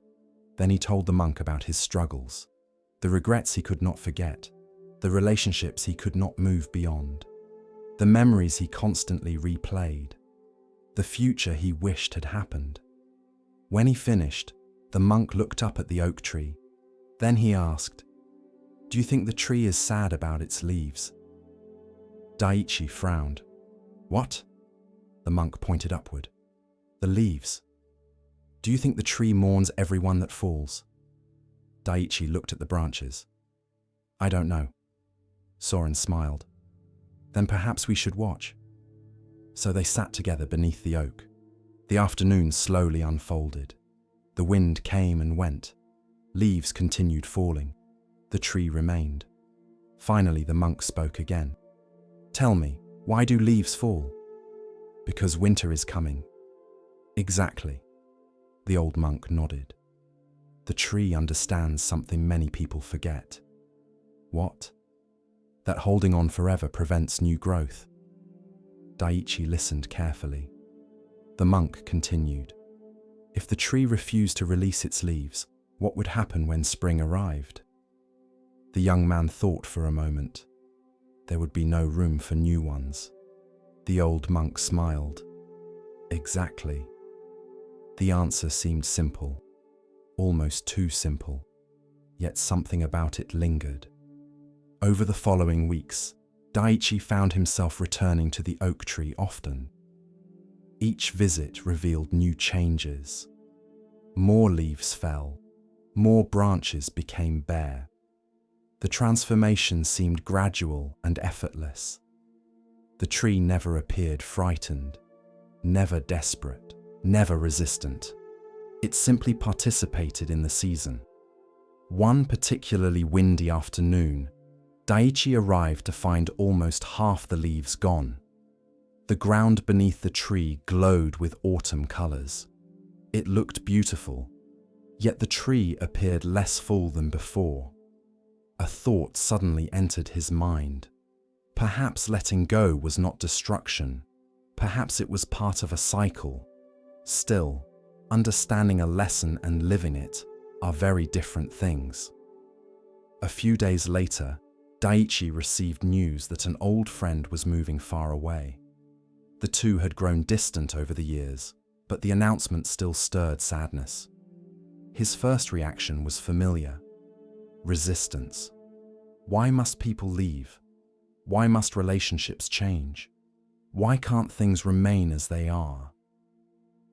Then he remembered the tree. That evening he walked to the forest. The oak stood quietly beneath the fading light. More leaves had fallen. The branches looked increasingly bare. Yet somehow the tree seemed no less alive. Standing beneath it, Daiichi realized something. The tree did not cling to what had served its purpose. It trusted the seasons, and perhaps life required the same trust. Winter eventually arrived. Snow covered the forest. The great oak stood completely bare. No leaves remained. At first glance, it looked almost lifeless. Many travelers passing through the forest assumed it was dead, but it was not. Beneath the surface, unseen processes continued. The roots remained alive. The trunk remained strong. The tree was preparing, waiting, trusting. One morning, Daiichi visited after a fresh snowfall. The world was silent. Snow covered every branch. The forest seemed asleep. As he stood there, he realized how much the tree had taught him. The oak no longer looked empty. It looked patient. There was a difference. Months passed. Winter slowly loosened its grip. The snow melted. The days grew longer. Birds returned. The air softened. And then, one morning, Daiichi noticed something remarkable. Tiny green buds had appeared along the branches. Small, fragile, almost invisible, yet unmistakably alive. A few weeks later, fresh leaves emerged. New life where old life had once been. The cycle continued. Not because the tree fought change, but because it accepted it. That spring, Daiichi began making changes of his own. He sorted through possessions he had kept for years. Some he donated, some he gave away, some he simply released. At first it felt uncomfortable, then surprisingly freeing. He also began letting go of old resentments, not all at once, slowly, patiently. like leaves falling one by one. Some memories still hurt, some losses still saddened him, but he no longer carried them quite so tightly. Years later, Daiichi became known for his calm nature. People often sought his advice during difficult transitions. One young woman came after a painful breakup. An elderly man came after retirement. A merchant came after losing his business. Each wanted the same thing: a way to avoid change, a way to keep life exactly as it had been. Rather than giving immediate answers, Daiichi often invited them to walk into the forest. There, beneath the great oak, he would ask, "What season is the tree in?" The question often confused them. At first, then gradually they understood. Life contains seasons. Some seasons bring growth, others bring endings. Some bring abundance, others require release. No season lasts forever. That is both the challenge and the gift. As an old man, Daiichi continued visiting the oak. One autumn evening, many decades after his first conversation with Venerable Soren, he sat beneath the tree once again. Leaves drifted gently around him. The setting sun painted the forest gold. He watched a single leaf detach from a branch high above. It spun slowly through the air, dancing, turning, floating. Eventually, it landed softly upon the earth. And in that moment, Daiichi understood the lesson more deeply than ever before. The leaf did not fail. The tree did not lose. Nothing had gone wrong. The leaf had simply completed its time. Its journey continued in another form. The earth would receive it. The soil would nourish future growth. Nothing was wasted. Nothing was truly separate. The same was true of so many things in life: relationships, dreams, chapters, roles, possessions, even certain versions of ourselves. Not everything is meant to remain forever. Some things arrive to teach us. Some arrive to comfort us. Some arrive to transform us. And then they leave. Not because they lacked value, but because their purpose has been fulfilled. The oak understood this. The seasons understood this. Nature understood this. Perhaps wisdom was simply learning to understand it too. As twilight settled over the forest, Daiichi closed his eyes and listened to the wind moving through the branches. The sound was gentle, peaceful, almost like a whisper. And if the wind could speak, it might have said, "Do not fear letting go. The tree does not mourn every leaf. It trusts the spring that has not yet arrived. Trust the seasons of your own life as well.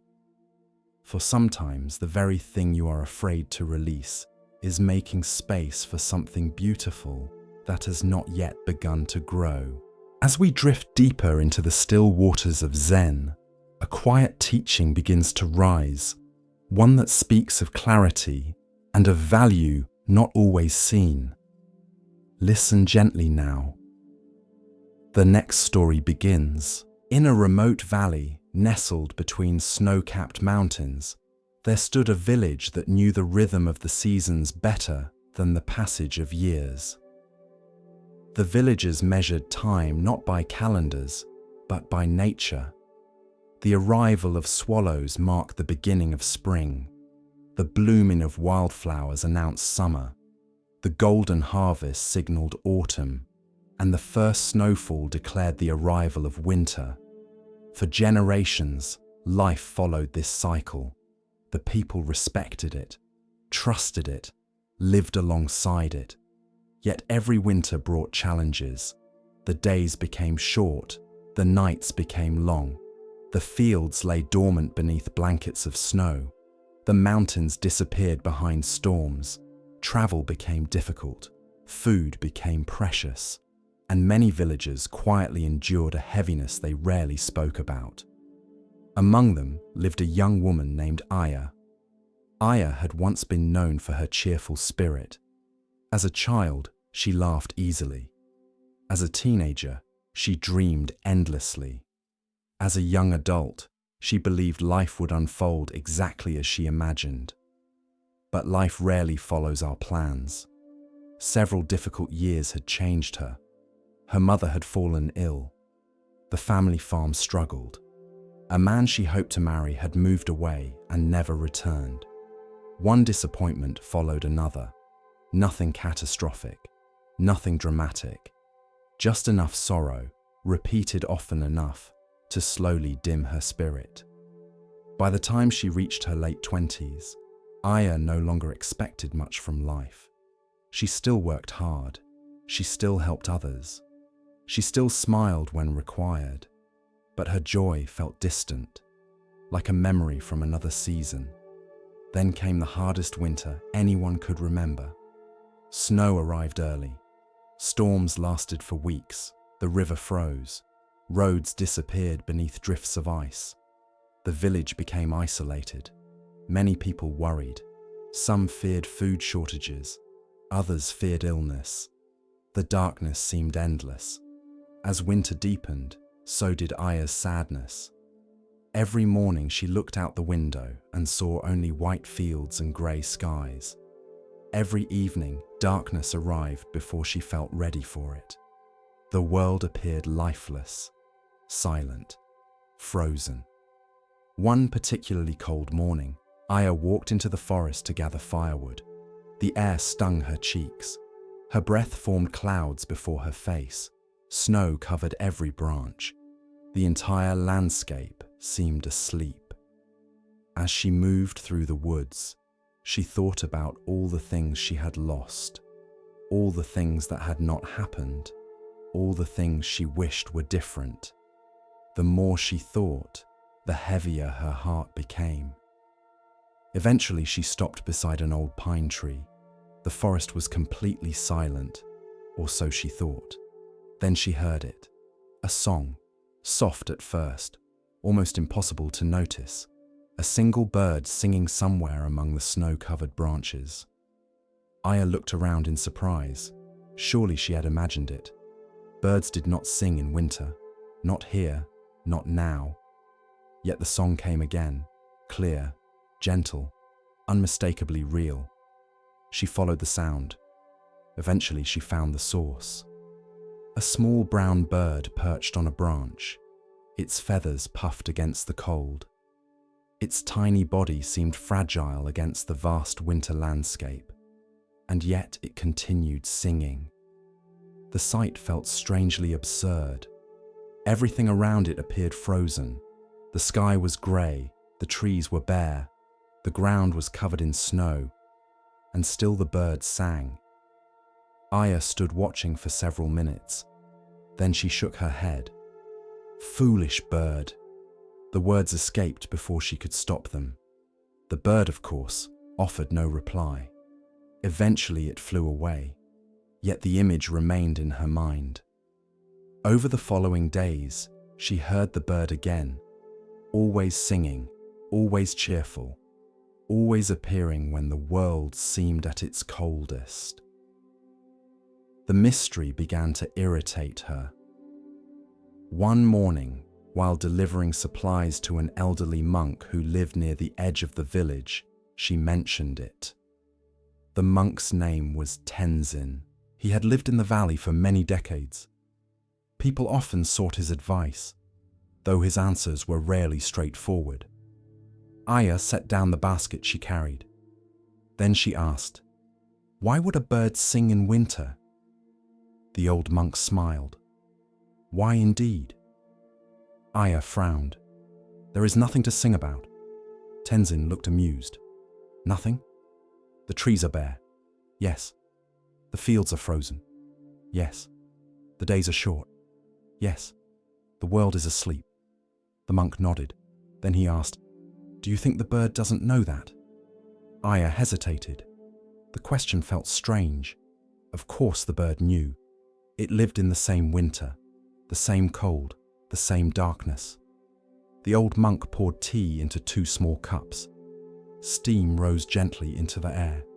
Then he said, "Perhaps the bird sings not because winter is absent." He handed her a cup. "Perhaps it sings despite winter." The words lingered, but Aya wasn't convinced. The answer felt too simple, too optimistic. Life wasn't a song. Life was difficult. Life was loss. Life was uncertainty. Birds could afford to sing. People carried responsibilities. That evening she returned home unconvinced. Yet the next morning she heard the bird again, and the morning after that, and the one after that. Its song seemed to appear precisely when the weather felt most severe. Eventually, curiosity overcame irritation. One day she followed the bird deeper into the forest. The snow was fresh, the air perfectly still. The bird moved from branch to branch, singing as it went. Finally, it settled near a clearing where sunlight broke through the trees. Aya sat quietly nearby. For a long time she simply listened. The song wasn't extraordinary. It wasn't louder than other birds. It wasn't more beautiful. Yet within the silence of winter, it felt important, almost courageous. As she listened, a realization slowly emerged. The bird wasn't waiting for spring. It wasn't postponing its song until conditions improved. It wasn't saying, "I will sing when the snow melts. I will sing when the flowers return. I will sing when life becomes easier." It sang now, in the middle of winter, in the middle of uncertainty, in the middle of cold and darkness. The insight unsettled her, because she realized she had been doing the opposite. For years, she had postponed her happiness. She had been telling herself, "I will be happy when life improves. I will be happy when things return to normal. I will be happy when my circumstances change." Yet those conditions kept moving further away, like a horizon, always visible, never reached. The winter continued, but something inside Aya began to shift. Not dramatically, not all at once, slowly. One morning she noticed the beauty of sunlight reflecting on snow. Another day she enjoyed sharing tea with a neighbor. Another day she laughed unexpectedly during a conversation. Small moments, ordinary moments. Moments she might previously have overlooked. The hardships remained. The cold remained. The uncertainty remained. Yet she discovered that joy and difficulty could exist together. One did not have to wait for the other to disappear. Several weeks later, a fierce storm struck the valley, the worst of the season. Wind howled through the mountains. Snow piled against doors. Many villagers stayed indoors for days. When the storm finally passed, Aya walked into the forest once more. The landscape looked transformed. Branches had fallen. Paths had disappeared. Everything seemed buried beneath fresh snow. For a moment she wondered whether the little bird had survived. Then she heard it, faintly, somewhere beyond the trees. The same song, the same steady melody, the same quiet courage. And for the first time, Aya smiled before hearing the entire song. Years passed. The difficult winter eventually ended. Spring returned, as it always does. Snow melted. Streams flowed once more. Flowers appeared. Birds filled the forests. Yet Aya never forgot the lesson, because she realized the bird had never truly been teaching her about winter. It had been teaching her about life.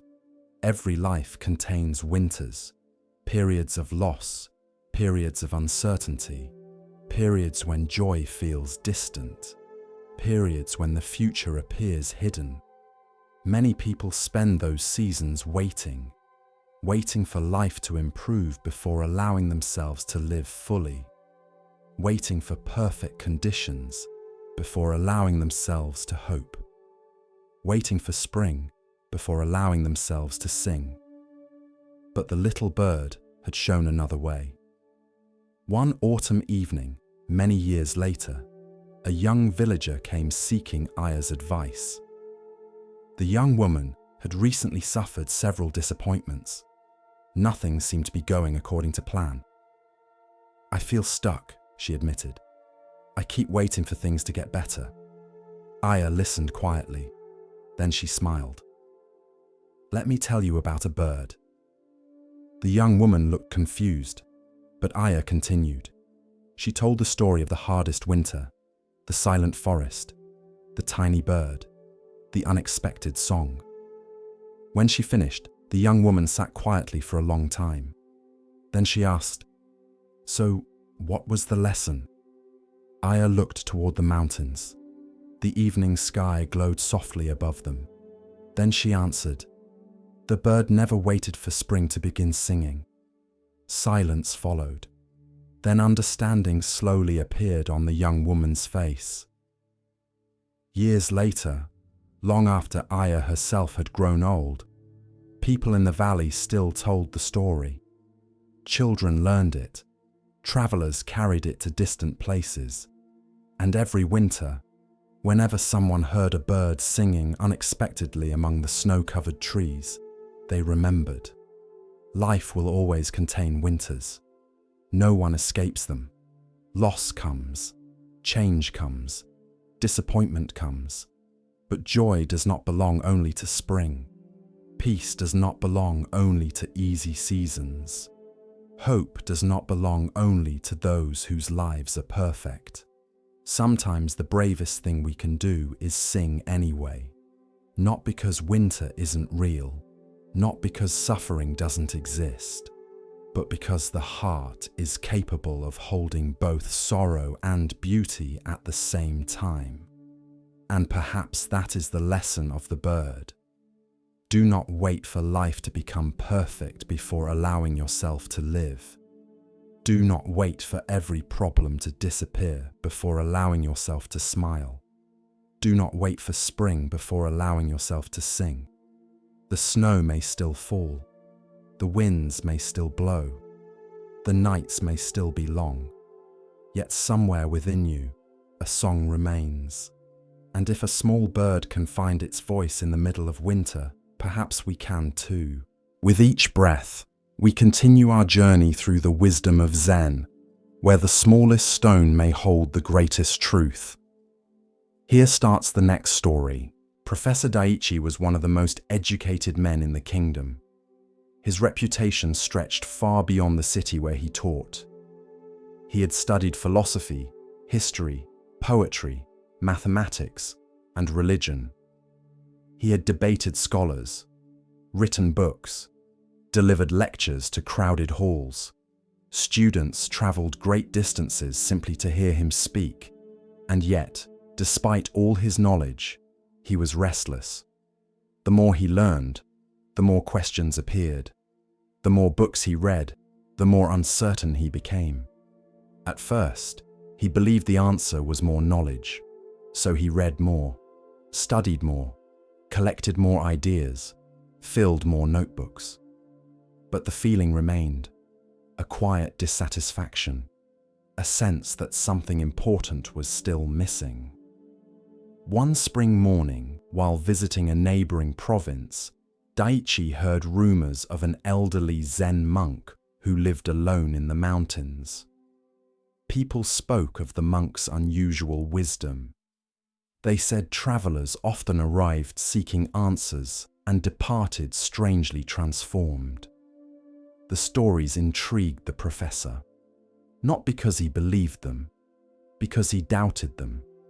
Surely whatever wisdom this monk possessed could be explained, analyzed, and compared with existing philosophical traditions.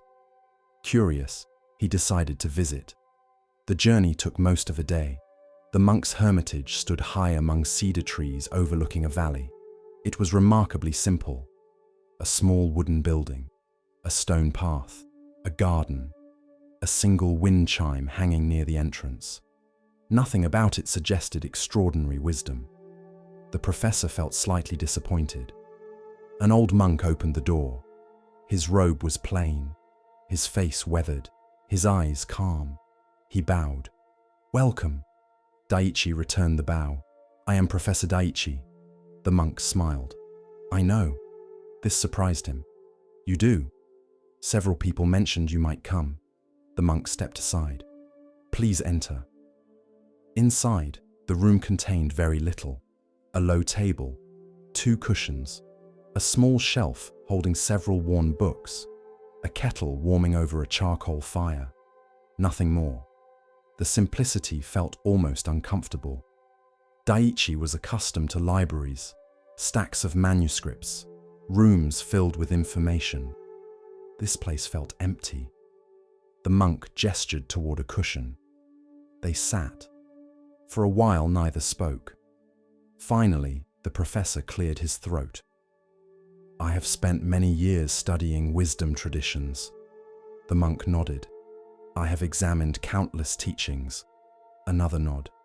"I have explored questions concerning suffering, meaning, and enlightenment." The monk smiled gently. "That is wonderful." Encouraged, Daiichi continued. He spoke about philosophy, religion, meditation, ethics, consciousness, the nature of reality, the limitations of language, theories from different schools of thought. Hours seemed to pass. Whenever he finished explaining one idea, another followed. The monk listened quietly, never interrupting, never arguing, never correcting. Eventually, Daiichi paused. Surely now the monk would offer his own insights. Instead, the old man asked, "Would you like some tea?" The professor felt slightly disappointed. After such an impressive discussion, tea seemed unrelated. Nevertheless, he nodded. "Yes." The monk rose, placed 2 cups on the table, then began pouring tea. The first cup filled steadily. The tea reached the rim. Then the monk continued pouring. The professor blinked. Tea spilled over the edge, onto the table, onto the floor. Still the monk poured. At last, Daiichi could no longer remain silent. "Stop!" The monk looked up. "The cup is full." Tea continued dripping from the table. "It cannot hold any more." The old monk placed the kettle down, then smiled. "Exactly." Silence filled the room. The professor stared at the overflowing cup. Slowly, painfully slowly, understanding began to appear. The monk's voice remained soft. "You have come seeking wisdom." Daiichi said nothing. "But your cup is already full." The words struck harder than any criticism, because they were true. The monk continued. "You arrive carrying conclusions, opinions, theories, certainties, comparisons." He pointed toward the overflowing cup. "How can something new enter if there is no space?" For the first time since arriving, the professor had no response. The afternoon sunlight filtered through the windows. The wind chime outside moved softly in the breeze. The old monk poured fresh tea into a clean cup. This time he stopped before it overflowed. Then he handed it to Daiichi. The professor accepted it quietly. Over the following days, he remained at the hermitage. At first, he expected lessons, teachings, discussions. Instead, the monk assigned simple tasks: sweeping leaves, carrying water, working in the garden, preparing meals. The simplicity frustrated him. One morning, while pulling weeds, he finally asked, "When will the teaching begin?" The monk looked surprised. "It already has." Daiichi frowned. "How is this philosophy?" The old man smiled. "Must wisdom always arrive through words?" The professor had spent his entire life believing it did. Several days later, they worked together in the garden. The monk spent nearly 20 minutes observing a flower, not analyzing it, not categorizing it, simply observing. Eventually, Daiichi asked, "What are you doing?" The monk replied, "Seeing." The answer seemed absurd. Anyone can see a flower. The old man nodded. Many people look. He smiled gently. Very few actually see. That night, Daiichi reflected on the conversation. The monk possessed remarkably little formal education, yet there was something about him, a quality difficult to describe, a kind of spaciousness. The old man never seemed rushed, never seemed eager to prove anything, never seemed trapped by his own opinions. The professor began noticing how different this felt from his own mind, his thoughts constantly evaluated, compared, judged, categorized. Every experience became material for analysis, useful in some ways, exhausting in others. Weeks passed. One evening, they sat watching clouds move across the valley. Without warning, the monk asked, "What shape is that cloud?" The professor immediately answered, "A dragon." The monk nodded. A few moments later, he asked, "And now?" The cloud had shifted. "A horse." The monk smiled. "Interesting." Then they sat silently. Eventually, the old man spoke. "The cloud never became a dragon. It never became a horse. It simply changed." The professor listened. "We supplied the names." The words lingered. Suddenly he saw how often his mind operated this way. Reality appeared. Then labels followed. Good, bad, success, failure, important, unimportant, wise, foolish. The labels arrived so quickly he rarely noticed them, like a man mistaking his map for the landscape. One rainy afternoon, the monk handed Daiichi a bowl. The bowl contained muddy water. Wait. Nothing else. Just wait. The professor sat holding the bowl. Minutes passed. Gradually the mud settled. The water became clear. When the monk returned, he asked, "What happened?" The mud settled. The monk nodded. "Did you force it?" "No." "Did you command it?" "No." The old man smiled. Some things become clear when left undisturbed. The lesson landed deeply. For years, Daiichi had attacked every question aggressively, thinking harder, analyzing more, studying longer. Yet perhaps some forms of understanding emerged only when the mind became still. Months passed. The professor changed in ways difficult to measure. He did not become less intelligent. He did not abandon learning. He did not stop reading. Instead, something softened. He became more curious, less certain, more willing to listen, less eager to prove. One morning, shortly before his departure, he asked the monk, "What is the most important thing you have taught me?" The old man considered carefully. Then he answered, "Nothing." Daiichi laughed. "Nothing?" The monk nodded. "I simply helped you empty the cup a little." The professor smiled, because now he understood. Wisdom was not merely collecting ideas, it was creating space for understanding. Knowledge filled shelves. Wisdom required openness. Knowledge accumulated. Wisdom listened. Knowledge often said, "I already know."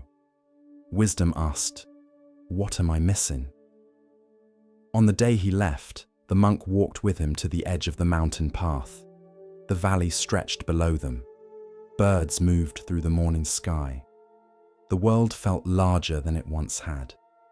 Not because new information had been added, because space had been created. Before departing, Daiichi bowed deeply. "How will I know if my cup is becoming full again?" The old monk smiled. "You will start believing you already understand everything."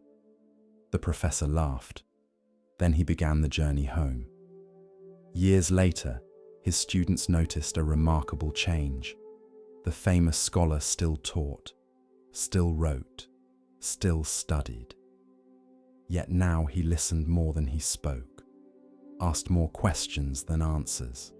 And whenever a student became overly confident in their own knowledge, Daiichi would quietly serve tea, then tell a story about a cup, a kettle, and a mountain monk, because perhaps the greatest obstacle to wisdom is not ignorance. It is the belief that we already know. A full cup cannot receive. A closed hand cannot accept a gift. A certain mind cannot discover anything new. The Buddha often encouraged beginner's mind, a mind willing to see clearly rather than merely confirm what it already believes. Such a mind remains fresh, curious, flexible, alive. So when life offers a lesson, ask yourself, is there room in the cup, or has certainty already filled it? For sometimes the first step toward wisdom is not learning something new. It is creating enough emptiness for understanding to enter. The path of Zen unfolds like morning mist, soft and patient. In this next tale, we are invited to see, beyond appearance, into essence. Listen carefully to the next story. No one admired the pond. Visitors admired the mountains. They admired the waterfalls. They admired the ancient temple that stood on the hillside overlooking the valley. But the pond received little attention. It sat beyond the temple gardens, hidden behind a grove of willow trees. The water appeared dark, still, murky. Thick mud covered the bottom. In summer, insects hovered above its surface. In autumn, fallen leaves collected along its edges. To most people, it looked unimpressive. Some even considered it ugly. The monks rarely disagreed. They simply smiled, because they knew something the visitors did not. Every spring, the pond transformed. From the dark water emerged lotus flowers, pure white, soft pink, brilliant and beautiful. Their petals seemed untouched by the mud below. Visitors often gathered to admire them. Many wondered how something so beautiful could emerge from such murky water. The monks understood. That was precisely the lesson. Among the novices living at the temple was a young monk named Kenta.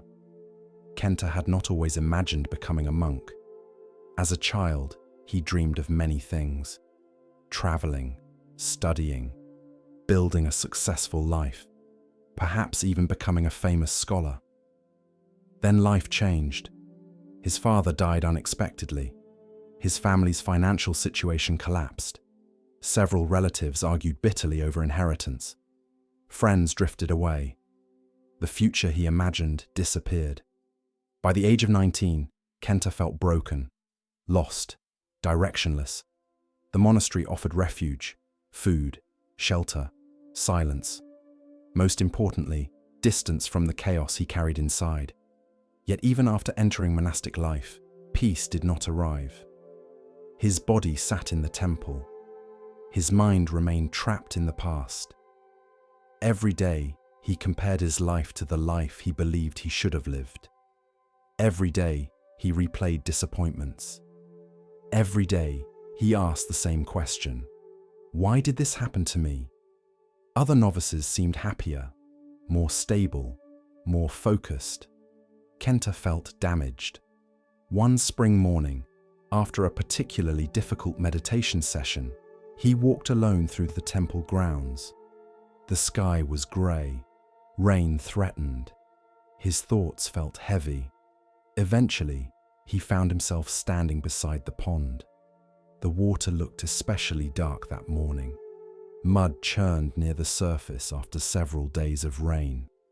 The sight matched his mood perfectly. Ugly, he muttered. An elderly monk standing nearby heard him. His name was Master Jen, the oldest monk in the monastery. He smiled. The pond? Kenta nodded. Look at it. The old monk stepped closer. What do you see? Mud. What else? Dirty water. The old monk nodded, then pointed toward a single lotus bud emerging from the surface. What about that? Kenta glanced at it. The flower had not yet opened. It isn't blooming yet. Master Jen smiled. Neither are you. The young monk frowned. The answer irritated him.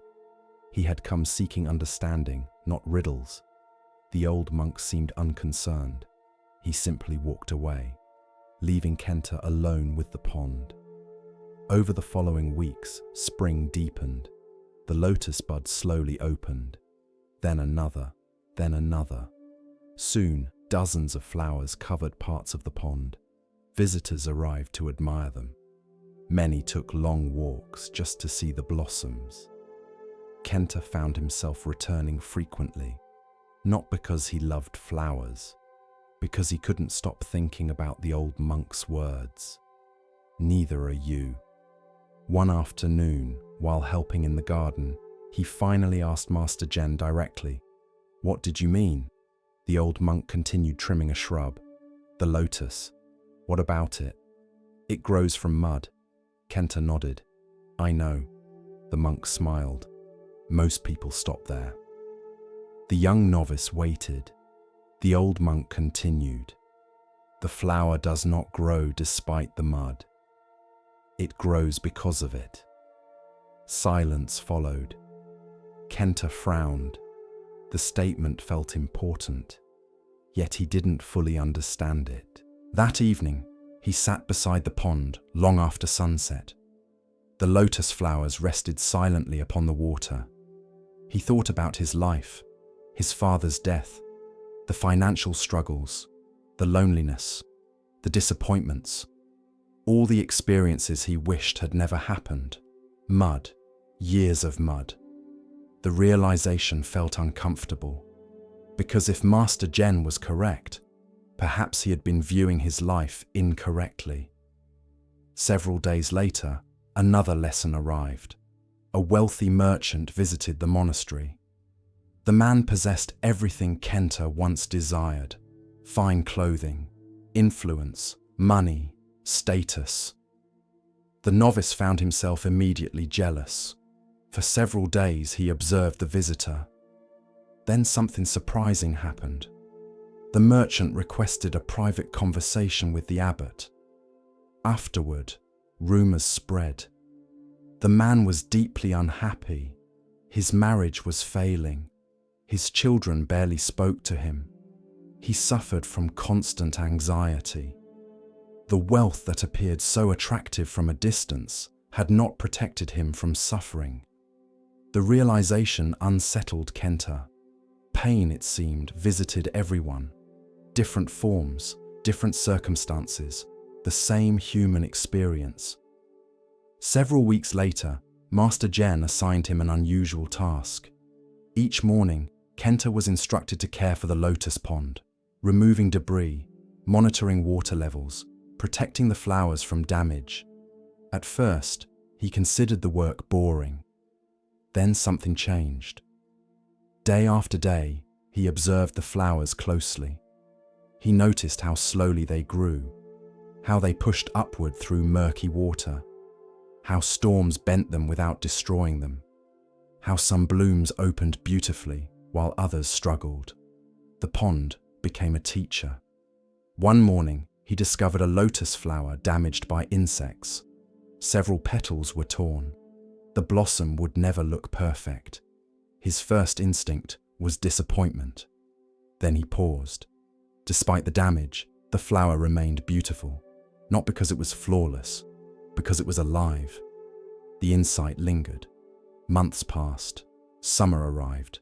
Kenta continued practicing, meditating, working, studying. Yet something subtle had shifted. His relationship with suffering began changing. He stopped asking, "Why did this happen to me?" Instead, he began asking, "What is this teaching me?" The difference was profound. One question led to resentment. The other led to curiosity. Life did not become easier, but it became more meaningful. Several years later, a severe drought struck the region. The temple suffered along with everyone else. Water became scarce. Gardens withered, crops struggled. Even the lotus pond shrank noticeably. Many monks worried. Some feared the flowers would disappear entirely. Yet when the following spring arrived, something remarkable happened. The lotus blossoms returned, fewer than before. but stronger. Their roots had survived beneath the surface, waiting patiently. Kenta stood beside the pond watching them emerge. Suddenly, he understood something he had been slowly learning for years. Resilience is often invisible. People assume strength looks dramatic, powerful, obvious. But real resilience often looks quiet. Roots surviving winter, seeds waiting beneath soil, a lotus growing through mud. Years continued passing. Kenta eventually became a teacher. Students frequently sought his guidance, especially those experiencing difficulties. One young novice arrived after losing both parents within a short period. The grief overwhelmed him. Life felt unfair, meaningless, broken. Kenta listened carefully, then led the novice to the pond. By now, it was famous throughout the region. Hundreds of lotus flowers bloomed each spring. They stood quietly beside the water. After several minutes, the novice asked, "Why did you bring me here?" Kenta pointed toward a flower. "What do you see?" "A lotus." "What else?" The young man shrugged. "Nothing." Kenta smiled. "Most people see a flower." He pointed toward the dark water. "I see the mud too." The novice remained silent. The teacher continued. "The flower is beautiful. The mud is not. Yet they belong to the same story." The young man stared at the pond. Something softened in his expression. Not healing, not yet, but perhaps the beginning of healing. Years later, Kenta himself grew old. His hair turned grey, his movements slowed. The pond remained.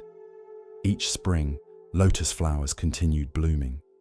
Generation after generation, student after student, lesson after lesson.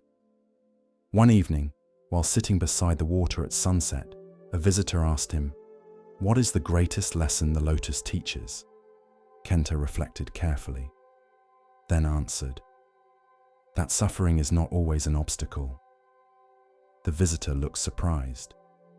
"What do you mean?" The old monk smiled. "Many people spend their lives wishing the mud had never existed." He looked across the pond. "But without the mud, there is no lotus." The wind moved gently across the water. The flowers swayed slightly. The visitor remained thoughtful. And perhaps that is the lesson. Most people want growth without difficulty, wisdom without confusion, strength without struggle, compassion without heartbreak, patience without waiting. Yet life rarely works that way. The experiences we resist often become the very conditions that help us grow. Loss can deepen empathy. Failure can create humility. Loneliness can reveal connection. Hardship can uncover resilience. This does not mean suffering is good, nor does it mean we should seek it. The mud is still mud. Pain is still pain. Grief is still grief. But the lotus reminds us of something hopeful. We are not defined solely by what happens to us. We are also shaped by how we grow through it. The Buddha himself taught that awakening often begins by facing suffering honestly, not avoiding it, not denying it, not pretending it isn't there. The lotus never escapes the mud. It grows through it, and perhaps we can too. So when life feels difficult, remember the pond. Remember the dark water. Remember the unseen roots beneath the surface. And remember the flower. Because some of the most beautiful qualities a human being can develop are not born from comfort. They are born from adversity met with wisdom. Just as the lotus rises from the mud without being stained by it, we too can emerge from life's difficulties carrying compassion, understanding, and strength, not despite the mud, but because we learned how to grow through it. The village of Nandara sat between a dense forest and a wide river. The people there lived simple lives. They farmed, fished, raised families, shared stories beside evening fires. Most days passed peacefully, yet like all villages, Nandara carried its share of fears. Fear of drought, fear of illness, fear of loss, fear of the unknown. The villagers rarely spoke about fear directly. Instead, they spoke about dangers, threats, possibilities, warnings. But beneath many conversations, fear quietly shaped the way people saw the world. Among the villagers lived a young man named Toma. Toma was intelligent, hard-working, and cautious, very cautious. Some people called him wise, others called him anxious. The difference was often difficult to see. Toma believed caution kept him safe, so he questioned everything, double-checked everything, prepared for every possibility. He imagined dangers before they arrived. He planned responses before they were needed. The habit helped him sometimes, but it also exhausted him. His mind rarely rested. Every shadow contained risk. Every uncertainty contained threat. Every unfamiliar situation demanded suspicion. Though he appeared calm on the outside, his thoughts often raced beneath the surface. One evening, after visiting a neighboring village, Toma began walking home through the forest path. The route was familiar. He had traveled it many times. The sun had already disappeared. Twilight filled the trees. Long shadows stretched across the ground. Birdsong faded. The forest grew quiet. Toma quickened his pace. Not because he feared the forest. At least, that is what he told himself. The path curved around a large boulder, then continued downhill toward the village. As he rounded the bend, something caught his eye. A snake, large, dark, coiled directly across the path. Toma froze. His heart slammed against his chest. His breathing stopped. The world narrowed instantly. Snake, danger, run. Every instinct activated. The creature appeared enormous, its body thick, its shape unmistakable. Toma stepped backward carefully. Then another step. His pulse hammered. The forest suddenly felt hostile. Every sound seemed threatening. The fading light made everything worse. He stared at the snake. The snake remained motionless. Minutes passed. The creature did not move. Neither did Toma. Fear held them both in place. Eventually, the young man abandoned the path entirely. He turned around, took a much longer route home. By the time he reached the village, darkness had fully arrived. His family immediately noticed something was wrong. What happened? Toma described the encounter. The enormous snake, the dangerous location, the narrow escape. The story spread quickly. By morning, everyone knew. Several villagers decided to avoid the path entirely. Others carried sticks for protection. Parents warned children. Fear multiplied, not because anyone had seen the snake themselves, because someone else had. The following afternoon, an elderly monk named Genkai arrived in the village. He often traveled between monasteries, offering teachings wherever people invited him. The villagers welcomed him warmly. During dinner, someone mentioned the snake. Several people described its size. Others added details. The story grew slightly with each retelling. Genkai listened quietly, then asked, "Has anyone seen it today?" Silence. The villagers exchanged glances. Finally, someone answered, "No." The monk nodded. Interesting. The next morning, Genkai walked toward the forest path. Several villagers tried to stop him. The snake might still be there. The route was dangerous. The monk smiled, then continued anyway. Curiosity eventually persuaded Toma to accompany him. The young man remained nervous throughout the journey. His eyes constantly scanned the undergrowth. Every rustling leaf captured his attention. The memory of the previous evening remained vivid. Eventually, they reached the bend in the path. Toma stopped immediately. There, he pointed. The snake remained exactly where he remembered it. Dark, coiled, dangerous. The monk looked carefully, then calmly walked forward. Toma nearly shouted. "Stop!" Genkai continued. The young man watched in horror. The monk reached the snake, bent down, then lifted it from the ground. Toma stared, speechless. The snake dangled harmlessly from the monk's hands. Because it was not a snake, it was a rope.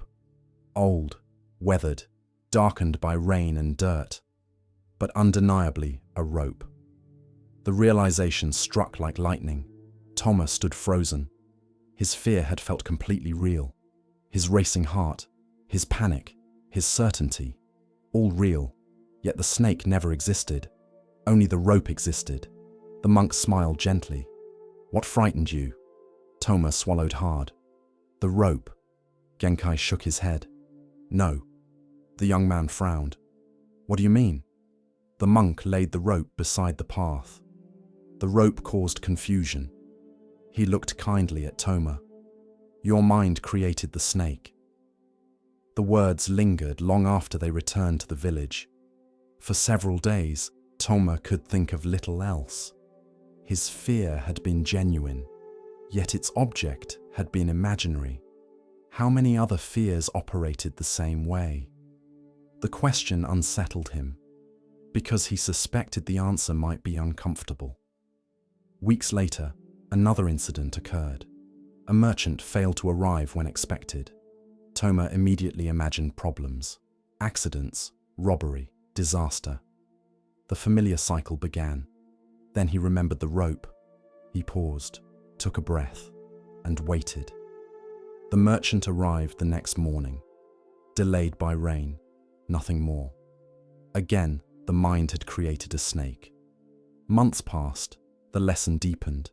One day, a friend failed to return a greeting. Toma instantly assumed offense. Perhaps the friendship had changed. Perhaps resentment existed. Perhaps something was wrong. Then he remembered the rope. The following day, he discovered the friend simply hadn't heard him. Another snake vanished. The pattern appeared everywhere. A strange pain became a serious illness. Until it wasn't. A delayed letter became terrible news. Until it wasn't. An uncertain future became certain catastrophe. Until it wasn't. Again and again, the mind filled gaps with fear. The rope became a snake. One winter evening, Toma visited Genkai. The monk sat beside a fire drinking tea. "I keep finding ropes." The old monk laughed. "Good." The young man smiled. "I didn't realize how many snakes I carried." The monk nodded. "Most people don't." Silence settled between them. The fire crackled softly. Finally, Toma asked, "Why does the mind do this?" Genkai looked thoughtfully into the flames. "Because uncertainty is uncomfortable," the monk continued. "When information is incomplete, the mind often invents a story." Toma nodded. "And fear writes very convincing stories." The old monk smiled. "Exactly." Years passed. The teaching transformed Toma's life. Not because fear disappeared. Fear remained. Fear still served important purposes. Real dangers existed. Real problems occurred. Real suffering happened. The lesson was not that fear is always wrong. The lesson was to investigate before believing it completely. One spring, a severe drought threatened the region. Many villagers panicked immediately. Predictions spread. Rumors multiplied. Disaster seemed inevitable. Toma listened carefully, then remembered the rope. The drought was real. But many conclusions surrounding it were assumptions. No one knew the future. Preparations were wise. Panic was not. the distinction helped many people remain calm. Years later, Toma became known as a wise advisor. Young people often sought his guidance. One afternoon, a frightened student arrived. "I think everything is going wrong." The young man described work problems, relationship concerns, financial worries, health fears, an endless collection of anxieties. Toma listened patiently, then asked, "Which of these are happening right now?" The student paused. Several concerns were real. Many were possibilities. Others were pure imagination. The realization slowly appeared. The old teacher smiled, then shared the story of the rope. The student laughed, then grew thoughtful, then quiet, because everyone eventually discovers their own ropes. Late in life, Toma returned to the forest path. The trees had grown taller. The village had changed. Many people from the original story were gone. The path remained. The bend remained. The memory remained. He stood where he once froze in terror. The place looked ordinary, peaceful, almost beautiful. The irony made him smile. For a while he simply listened. Wind moving through leaves, birds calling in the distance, water flowing somewhere beyond the trees. Then he remembered something important. The fear had been real. The snake had not. That distinction mattered. Many people dismiss fear entirely after discovering an illusion. The Buddha's teaching was more subtle. The suffering was real. The experience was real. The misunderstanding was real. Only the snake was false. And perhaps that is the lesson. Much of human suffering arises not from reality itself, but from mistaken perception. We imagine rejection where none exists, failure where none exists, danger where none exists. We create stories, then react to those stories as though they are facts. The rope becomes a snake, the shadow becomes a threat, the uncertainty becomes a catastrophe. Wisdom does not require eliminating fear. Wisdom requires seeing clearly, looking again, investigating, questioning assumptions. The Buddha often taught that clear seeing dissolves many forms of suffering naturally, not through force, not through denial, through understanding. The rope remains a rope, the snake disappears, and with it, much unnecessary fear. So the next time anxiety appears, pause. Look carefully. Ask yourself, what do I actually know? What am I assuming? What is the rope? What is the snake? Because sometimes the thing that frightens us most exists only in the darkness of misunderstanding. And a little light changes everything. In the hush of understanding, Zen offers us another glimpse of what it means to recognize worth not by weight or shine, but by presence. Here starts the next story. The sea had fed the village for generations.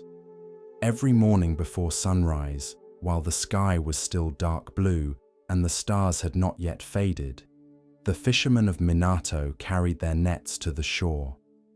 They pushed their boats into the water. They listened to the waves. They checked the wind. Then, one by one, they rowed out into the open sea. Some days, the sea was generous. The boats returned low in the water, heavy with fish. Children ran along the shore laughing. Women prepared baskets. Merchants counted coins. Families ate well. Other days, the sea gave very little. A few small fish, a torn net, an aching back, a long silence. But the villagers understood something important. The sea could be worked with. It could be respected. It could be learned from. But it could never be owned. Among the fishermen lived a man named Daisuke. When Daisuke was young, he was known for his bright spirit. He was not the richest fisherman. He did not own the largest boat. His nets were patched in several places. His house was small. Yet he seemed deeply happy. If he returned with 10 fish, he smiled. If he returned with 3, he smiled. If a storm forced him to stay home, he helped repair boats or drank tea with the elders near the harbour. People liked being around him. His laughter came easily. His gratitude was natural. Every evening, he ate with his wife, Hana, and their young daughter, Emmy, in a small house near the water. Their meals were simple: rice, fish, vegetables, tea, sometimes fruit if the market had been kind. Before eating, Daisuke always looked at the table and said, "Enough." Hana would smile. Emmy would repeat the word proudly, "Enough." And for many years, it truly was. Then, slowly, comparison entered his life. It did not arrive like a storm. It arrived like a small leak in a boat, quiet, easy to ignore, dangerous over time. One fisherman bought a larger boat. Another built a bigger house. A third began selling fish to merchants in the city and returned wearing finer clothes. At first, Daisuke felt happy for them, then curious, then restless. One evening, after passing a neighbor's newly built home, he looked at his own small house differently. The walls seemed thinner than before. The roof seemed older. The table seemed poorer.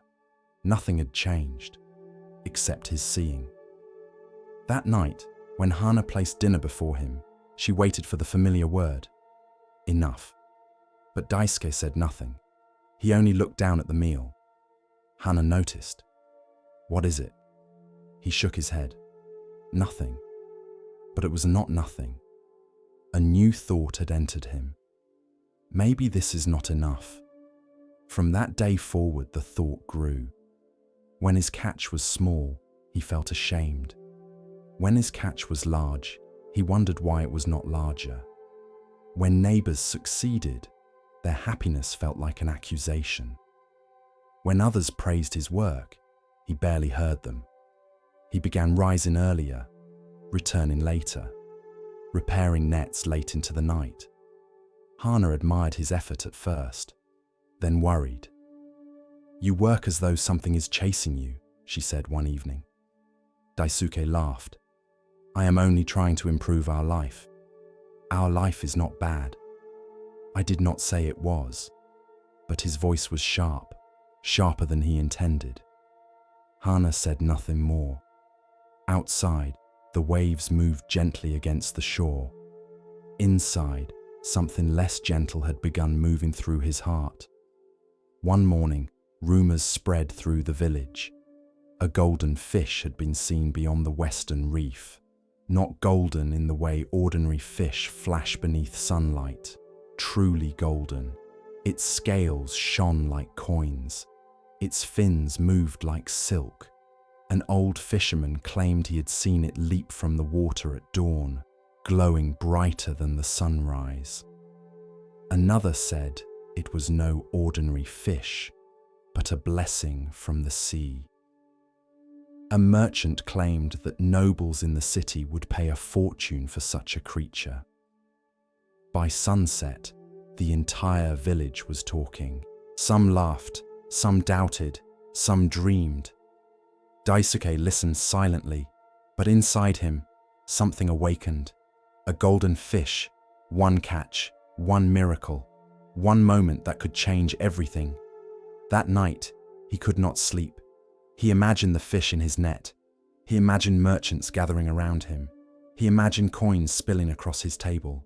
A larger boat, a larger house, finer clothing for Hana, a better future for Emmy, respect, security, admiration, more. The word glowed inside him. More. The next morning, he rowed toward the western reef. He told Hana he was simply trying a new fishing area, but he knew the truth. He was searching. For hours he watched the water. Every flash beneath the surface made his heart leap. Every wave became a possibility. Every shadow seemed promising. But the golden fish did not appear. He returned with only 4 ordinary fish. a catch he once would have accepted with gratitude. Now it felt like failure. Days passed, then weeks. Daisuke searched constantly. He ignored familiar fishing grounds. He stopped listening to older fishermen who knew the currents. He neglected ordinary catches because ordinary fish no longer interested him. His income declined. His patience declined faster. Hana tried to speak with him. "Daisuke, we have less food than before. I know. You are chasing a rumor. I am chasing an opportunity. At what cost?" He turned away. That question angered him because he did not want to answer it. At the harbor, an elderly fisherman named Hiro watched him carefully. Hiro had fished the sea for more than 50 years. His boat was small, his hands rough, his face deeply lined from sun and salt, but his eyes were peaceful. One evening, Hiro found Daisuke repairing a net with unnecessary force. "You are angry at the net," the old man said. Daisuke looked up. "The net keeps tearing." "Perhaps it is tired of chasing dreams." Daisuke frowned. "I do not need riddles." Hiro sat beside him anyway. For a while, neither spoke. Then the old fisherman asked, "What are you truly trying to catch?" "The golden fish." Hiro nodded. "And after that?" Daisuke paused. "What do you mean? If you catch it, what then?" "I sell it. And then? I buy a better boat. And then? A better house. And then?" Daisuke grew irritated. "Then life is better." Hiro looked toward the sea. "For how long?" The question lingered. Daisuke hated it, so he returned to his net. The old fisherman stood. Before leaving, he said, "A hungry heart can swallow the whole sea and still call itself empty." Daisuke pretended not to hear, but he heard. The following month, the obsession deepened. Daisuke dreamed of the golden fish almost every night. Sometimes he caught it. Sometimes it slipped away. Sometimes it spoke with a human voice and said, "Not yet." He woke exhausted. During the day, he became distracted. He missed small joys. Emmy showing him a shell she found. Hana preparing his favorite soup. The moon rising silver over the harbor. Everything ordinary became background. The golden fish became foreground. One afternoon, after returning with an empty net, he saw Hiro sitting calmly beside his boat. The old man's net was empty too. Daisuke laughed bitterly. "Bad day." Hiro looked at the empty net. "Only if I expected the sea to obey me." "That does not bother you." "Sometimes." "Then why do you look peaceful?" Hiro smiled. "Because an empty net is not an empty life." The answer annoyed Daisuke. He walked away. But later that night, while lying awake, he remembered it. An empty net is not an empty life. He looked toward his sleeping wife, then toward the small room where Emmy rested. For one brief moment, he almost understood. Then the image of the golden fish returned, and the understanding disappeared. One morning, after a night of heavy rain, Daisuke rowed farther than ever before. The sky was grey, the water dark, mist hovered above the sea. Other fishermen stayed closer to shore. Not Daisuke. He rowed beyond the western reef, beyond the familiar currents, beyond caution. Hours passed. The sea was strangely still. Then he saw it, a flash, gold beneath the water. His breath stopped. There it was. The golden fish moved below his boat like a living flame. Its scales shimmered even beneath the cloudy sky. Daisuke's hands trembled. Everything he had imagined seemed suddenly possible. He cast his net. The fish darted away. He pulled the net back, cast it again, missed, again. The fish circled, always just beyond reach. The chase consumed him completely. He no longer noticed the sky darkening, no longer noticed the wind changing, no longer noticed how far he had drifted. There was only the fish, gold, promise, future, more. At last, the net tightened. Daisuke cried out. He pulled with all his strength. The weight was enormous. The boat rocked. Rain began falling. He pulled harder. For one wild moment, he believed he had done it. The golden fish was his. The future was his. Happiness was his. Then the net tore. The weight vanished. Daisuke fell backward into the boat. The sea foamed around him. The golden flash disappeared beneath the waves. Gone. A storm arrived quickly, too quickly. Waves rose. Wind struck the boat. Rain blinded him. For the first time that day, fear replaced desire. He grabbed the oars and tried to turn back, but he had drifted far, too far. The sea he had ignored now demanded his attention. For hours, he fought to return. By the time he reached the harbour, night had fallen. Hana stood on the shore with several villagers.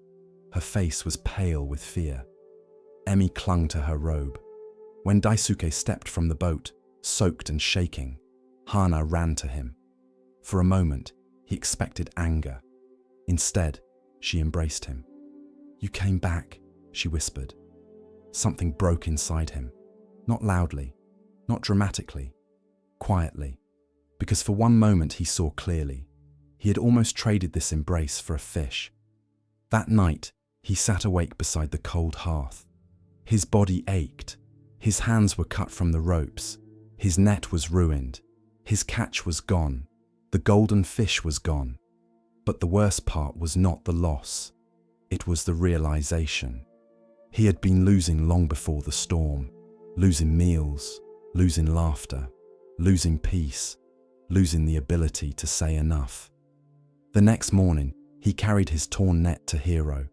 The old fisherman was sitting beside the harbour, as if waiting.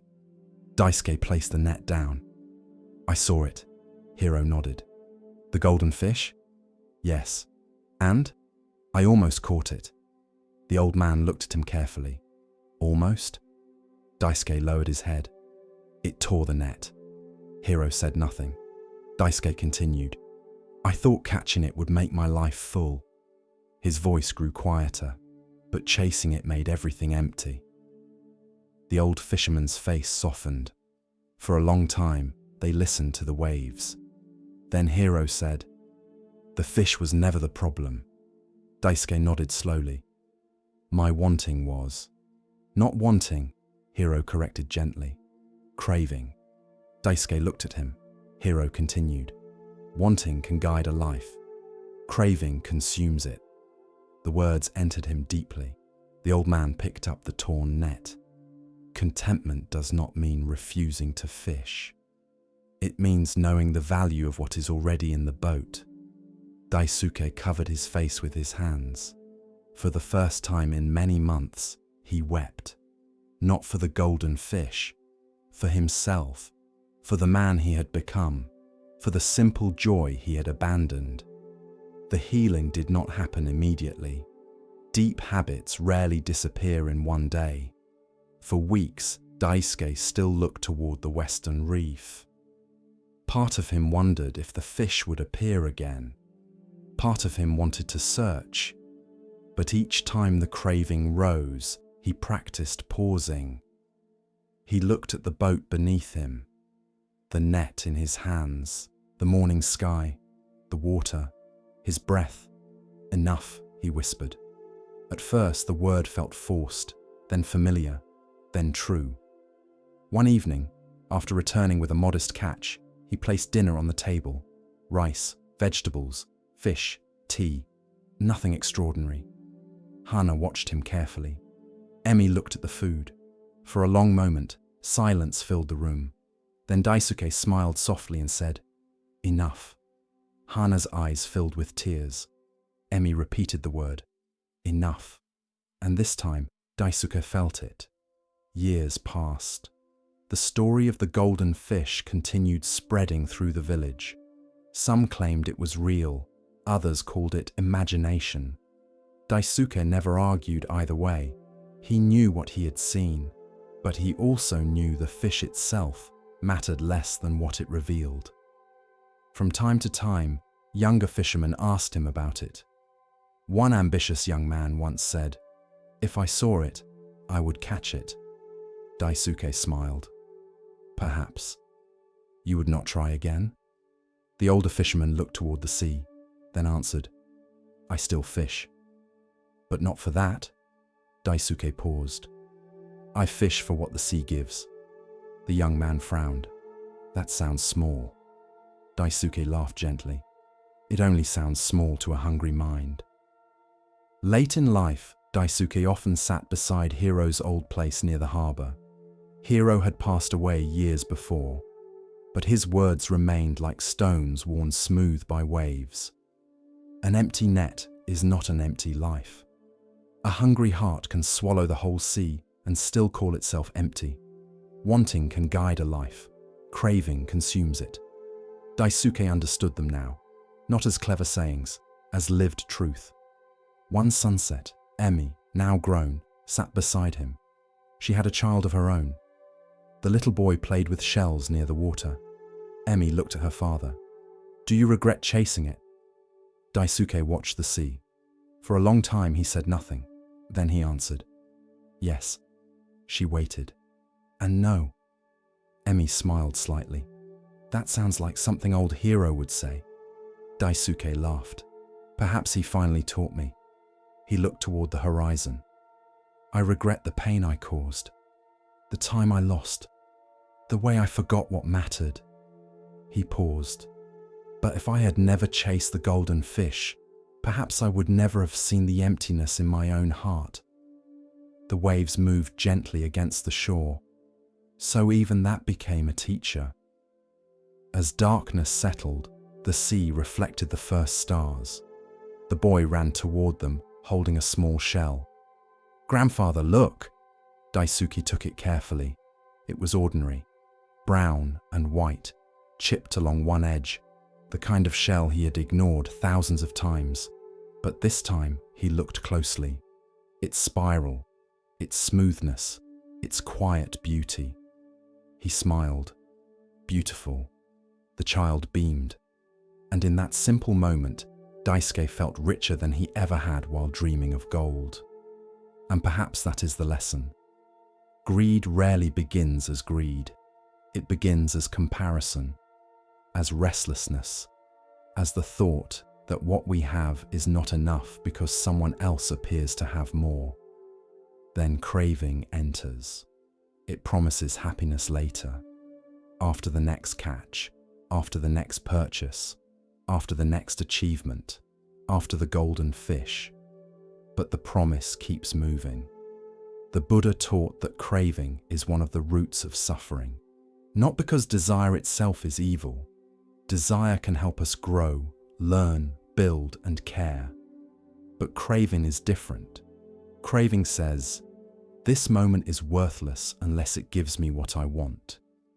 This life is incomplete unless I possess what I lack. This ordinary blessing does not matter because something greater might be out there. And so the net may be full, yet the heart feels empty." Contentment is not laziness. It is not giving up. It is not refusing improvement. Contentment is the ability to see clearly what is already here: the meal, the home, the breath, the people who love us, the ordinary catch, the morning sea. Enough.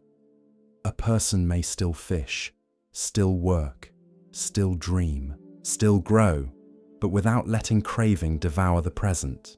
The golden fish may exist, or it may not, but either way, a life spent chasing it can become poorer than a life lived gratefully with ordinary fish.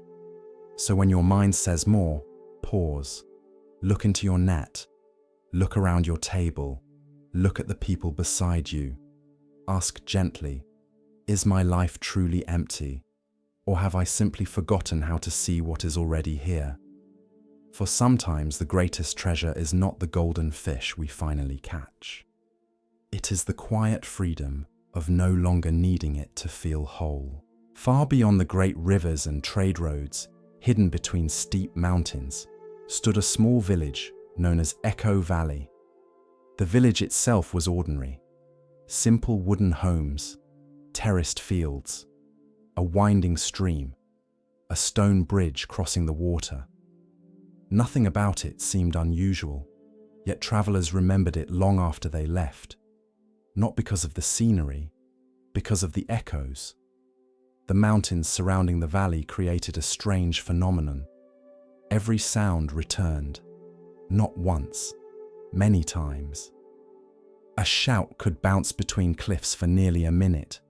Laughter traveled across hills. Songs lingered in the air long after they ended. Children loved the echoes. Visitors found them amusing. The villagers grew accustomed to them. Most barely noticed anymore, except for an old teacher named Jinen. He often told the children, "The mountains are trying to teach you something." The children usually laughed. "What are they teaching?" Jinen would smile. Listen carefully. The answer never satisfied them, but he never offered another. Among the children growing up in the village was a boy named Riku, bright, energetic, restless, always moving, always talking, always looking for excitement. Riku possessed many good qualities: generosity, courage, curiosity.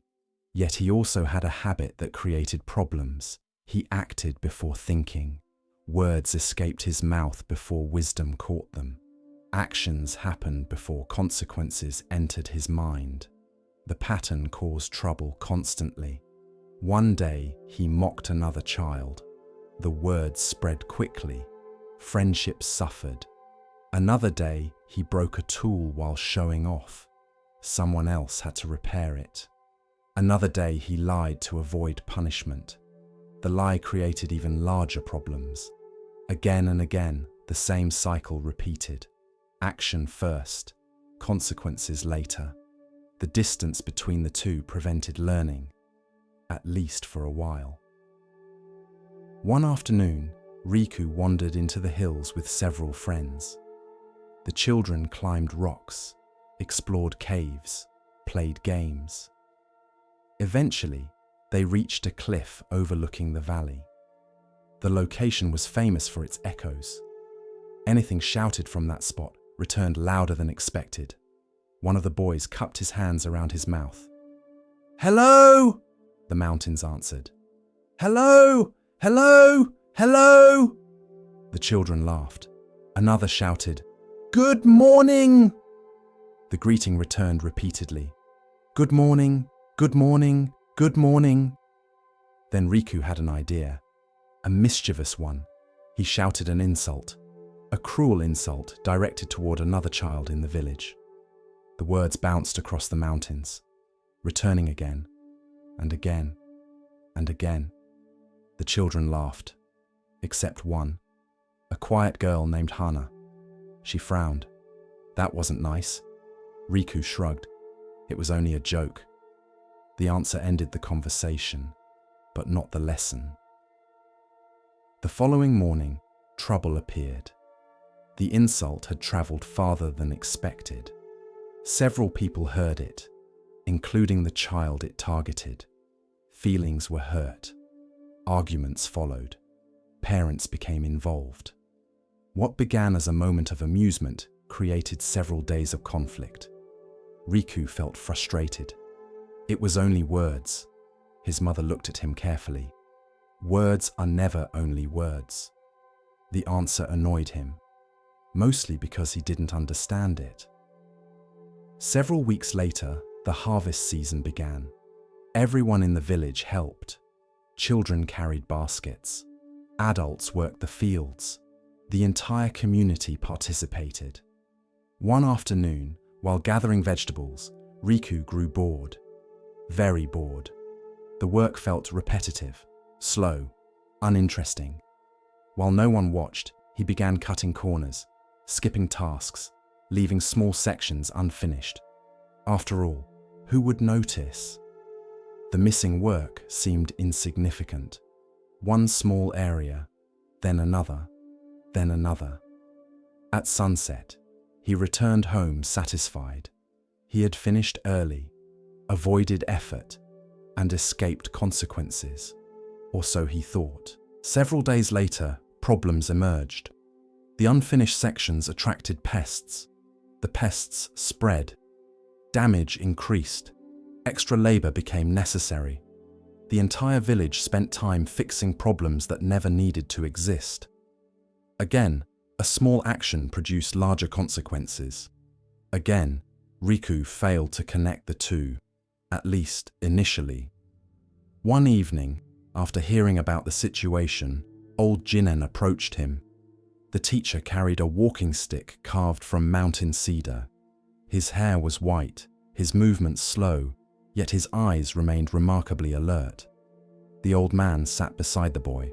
For a while, neither spoke. Then Jinen asked, "Have you ever noticed how echoes work?" Riku groaned. "Everyone knows how echoes work." The teacher smiled. "Do they?" The boy rolled his eyes. "You make a sound. It comes back." The old man nodded. A useful observation. Then he asked, "What happens if you shout kindness?" The answer seemed obvious. Kindness comes back. "What happens if you shout anger?"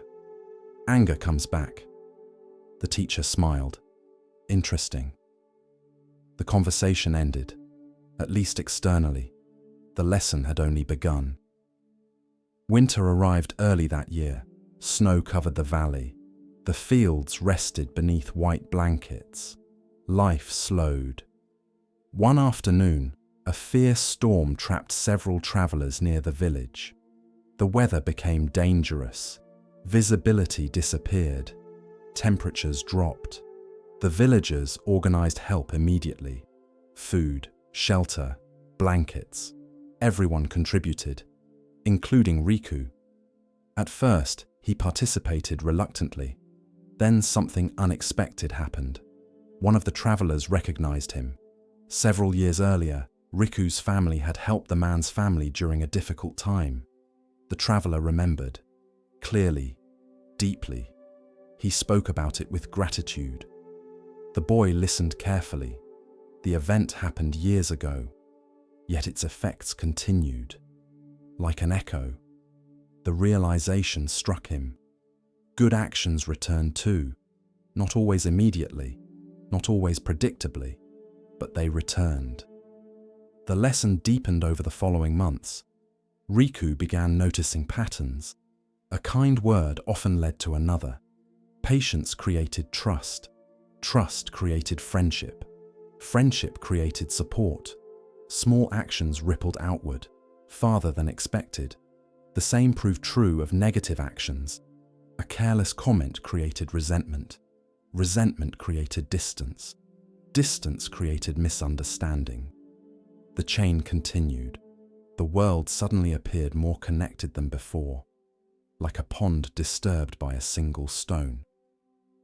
One spring morning, Jinen invited him on a walk. They followed a mountain trail overlooking the valley. Birds sang. Wildflowers bloomed. The air felt fresh. Eventually, they reached the famous Echo Cliff, the same location where Riku once shouted insults. The teacher stopped, then handed him a small stone. "What should I do with it?" The old man pointed toward a still pond below. Riku dropped the stone. Ripples spread outward, circle after circle, touching the entire surface. The teacher smiled. "Did the stone intend that?" The boy shook his head. "No. Yet it happened." The old man nodded, then pointed toward the mountains. "Now shout something." Riku thought carefully, then cupped his hands. "Thank you!" The mountains answered. "Thank you, thank you, thank you." The echoes drifted across the valley. The teacher smiled. Life works similarly. The lesson finally landed, not intellectually, directly, deeply, completely. The years passed. Riku grew older, wiser, not perfect. No one is, yet more aware. Before speaking, he paused more often. Before acting, he considered consequences, not because he feared punishment, because he understood connection.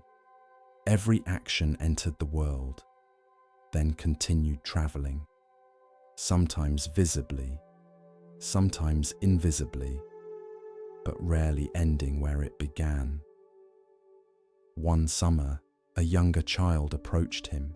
The boy looked upset. A friend had betrayed him. An argument had occurred. Harsh words had been exchanged. The situation felt hopeless. Riku listened carefully, then told him about echoes. The child looked confused, just as he once had. Riku smiled. Understanding arrives when it is ready. Years later, after becoming one of the village leaders, Riku helped resolve disputes regularly. Whenever conflicts emerged, he noticed something interesting. Most problems began long before people realized. A careless word, a neglected kindness, an unexamined action. The visible conflict represented only the final echo. The original sound happened much earlier. The insight made him patient and compassionate, because everyone created echoes. Everyone. The wise simply learned to listen for them sooner. Late in life, Riku often visited the cliff overlooking the valley. The mountains remained unchanged. The echoes remained strong. One evening, while watching the sunset, he remembered the boy he once was. Impulsive, careless. Certain consequences belonged to someone else. The memory made him smile, then laugh softly. The mountains answered, "Laugh softly, laugh softly, laugh softly." The sound drifted across the valley, gentle, warm, kind, a fitting echo. And perhaps that is the lesson. The Buddha taught karma not as punishment or reward, not as cosmic bookkeeping, but as cause and effect. Actions create consequences. Intentions shape outcomes.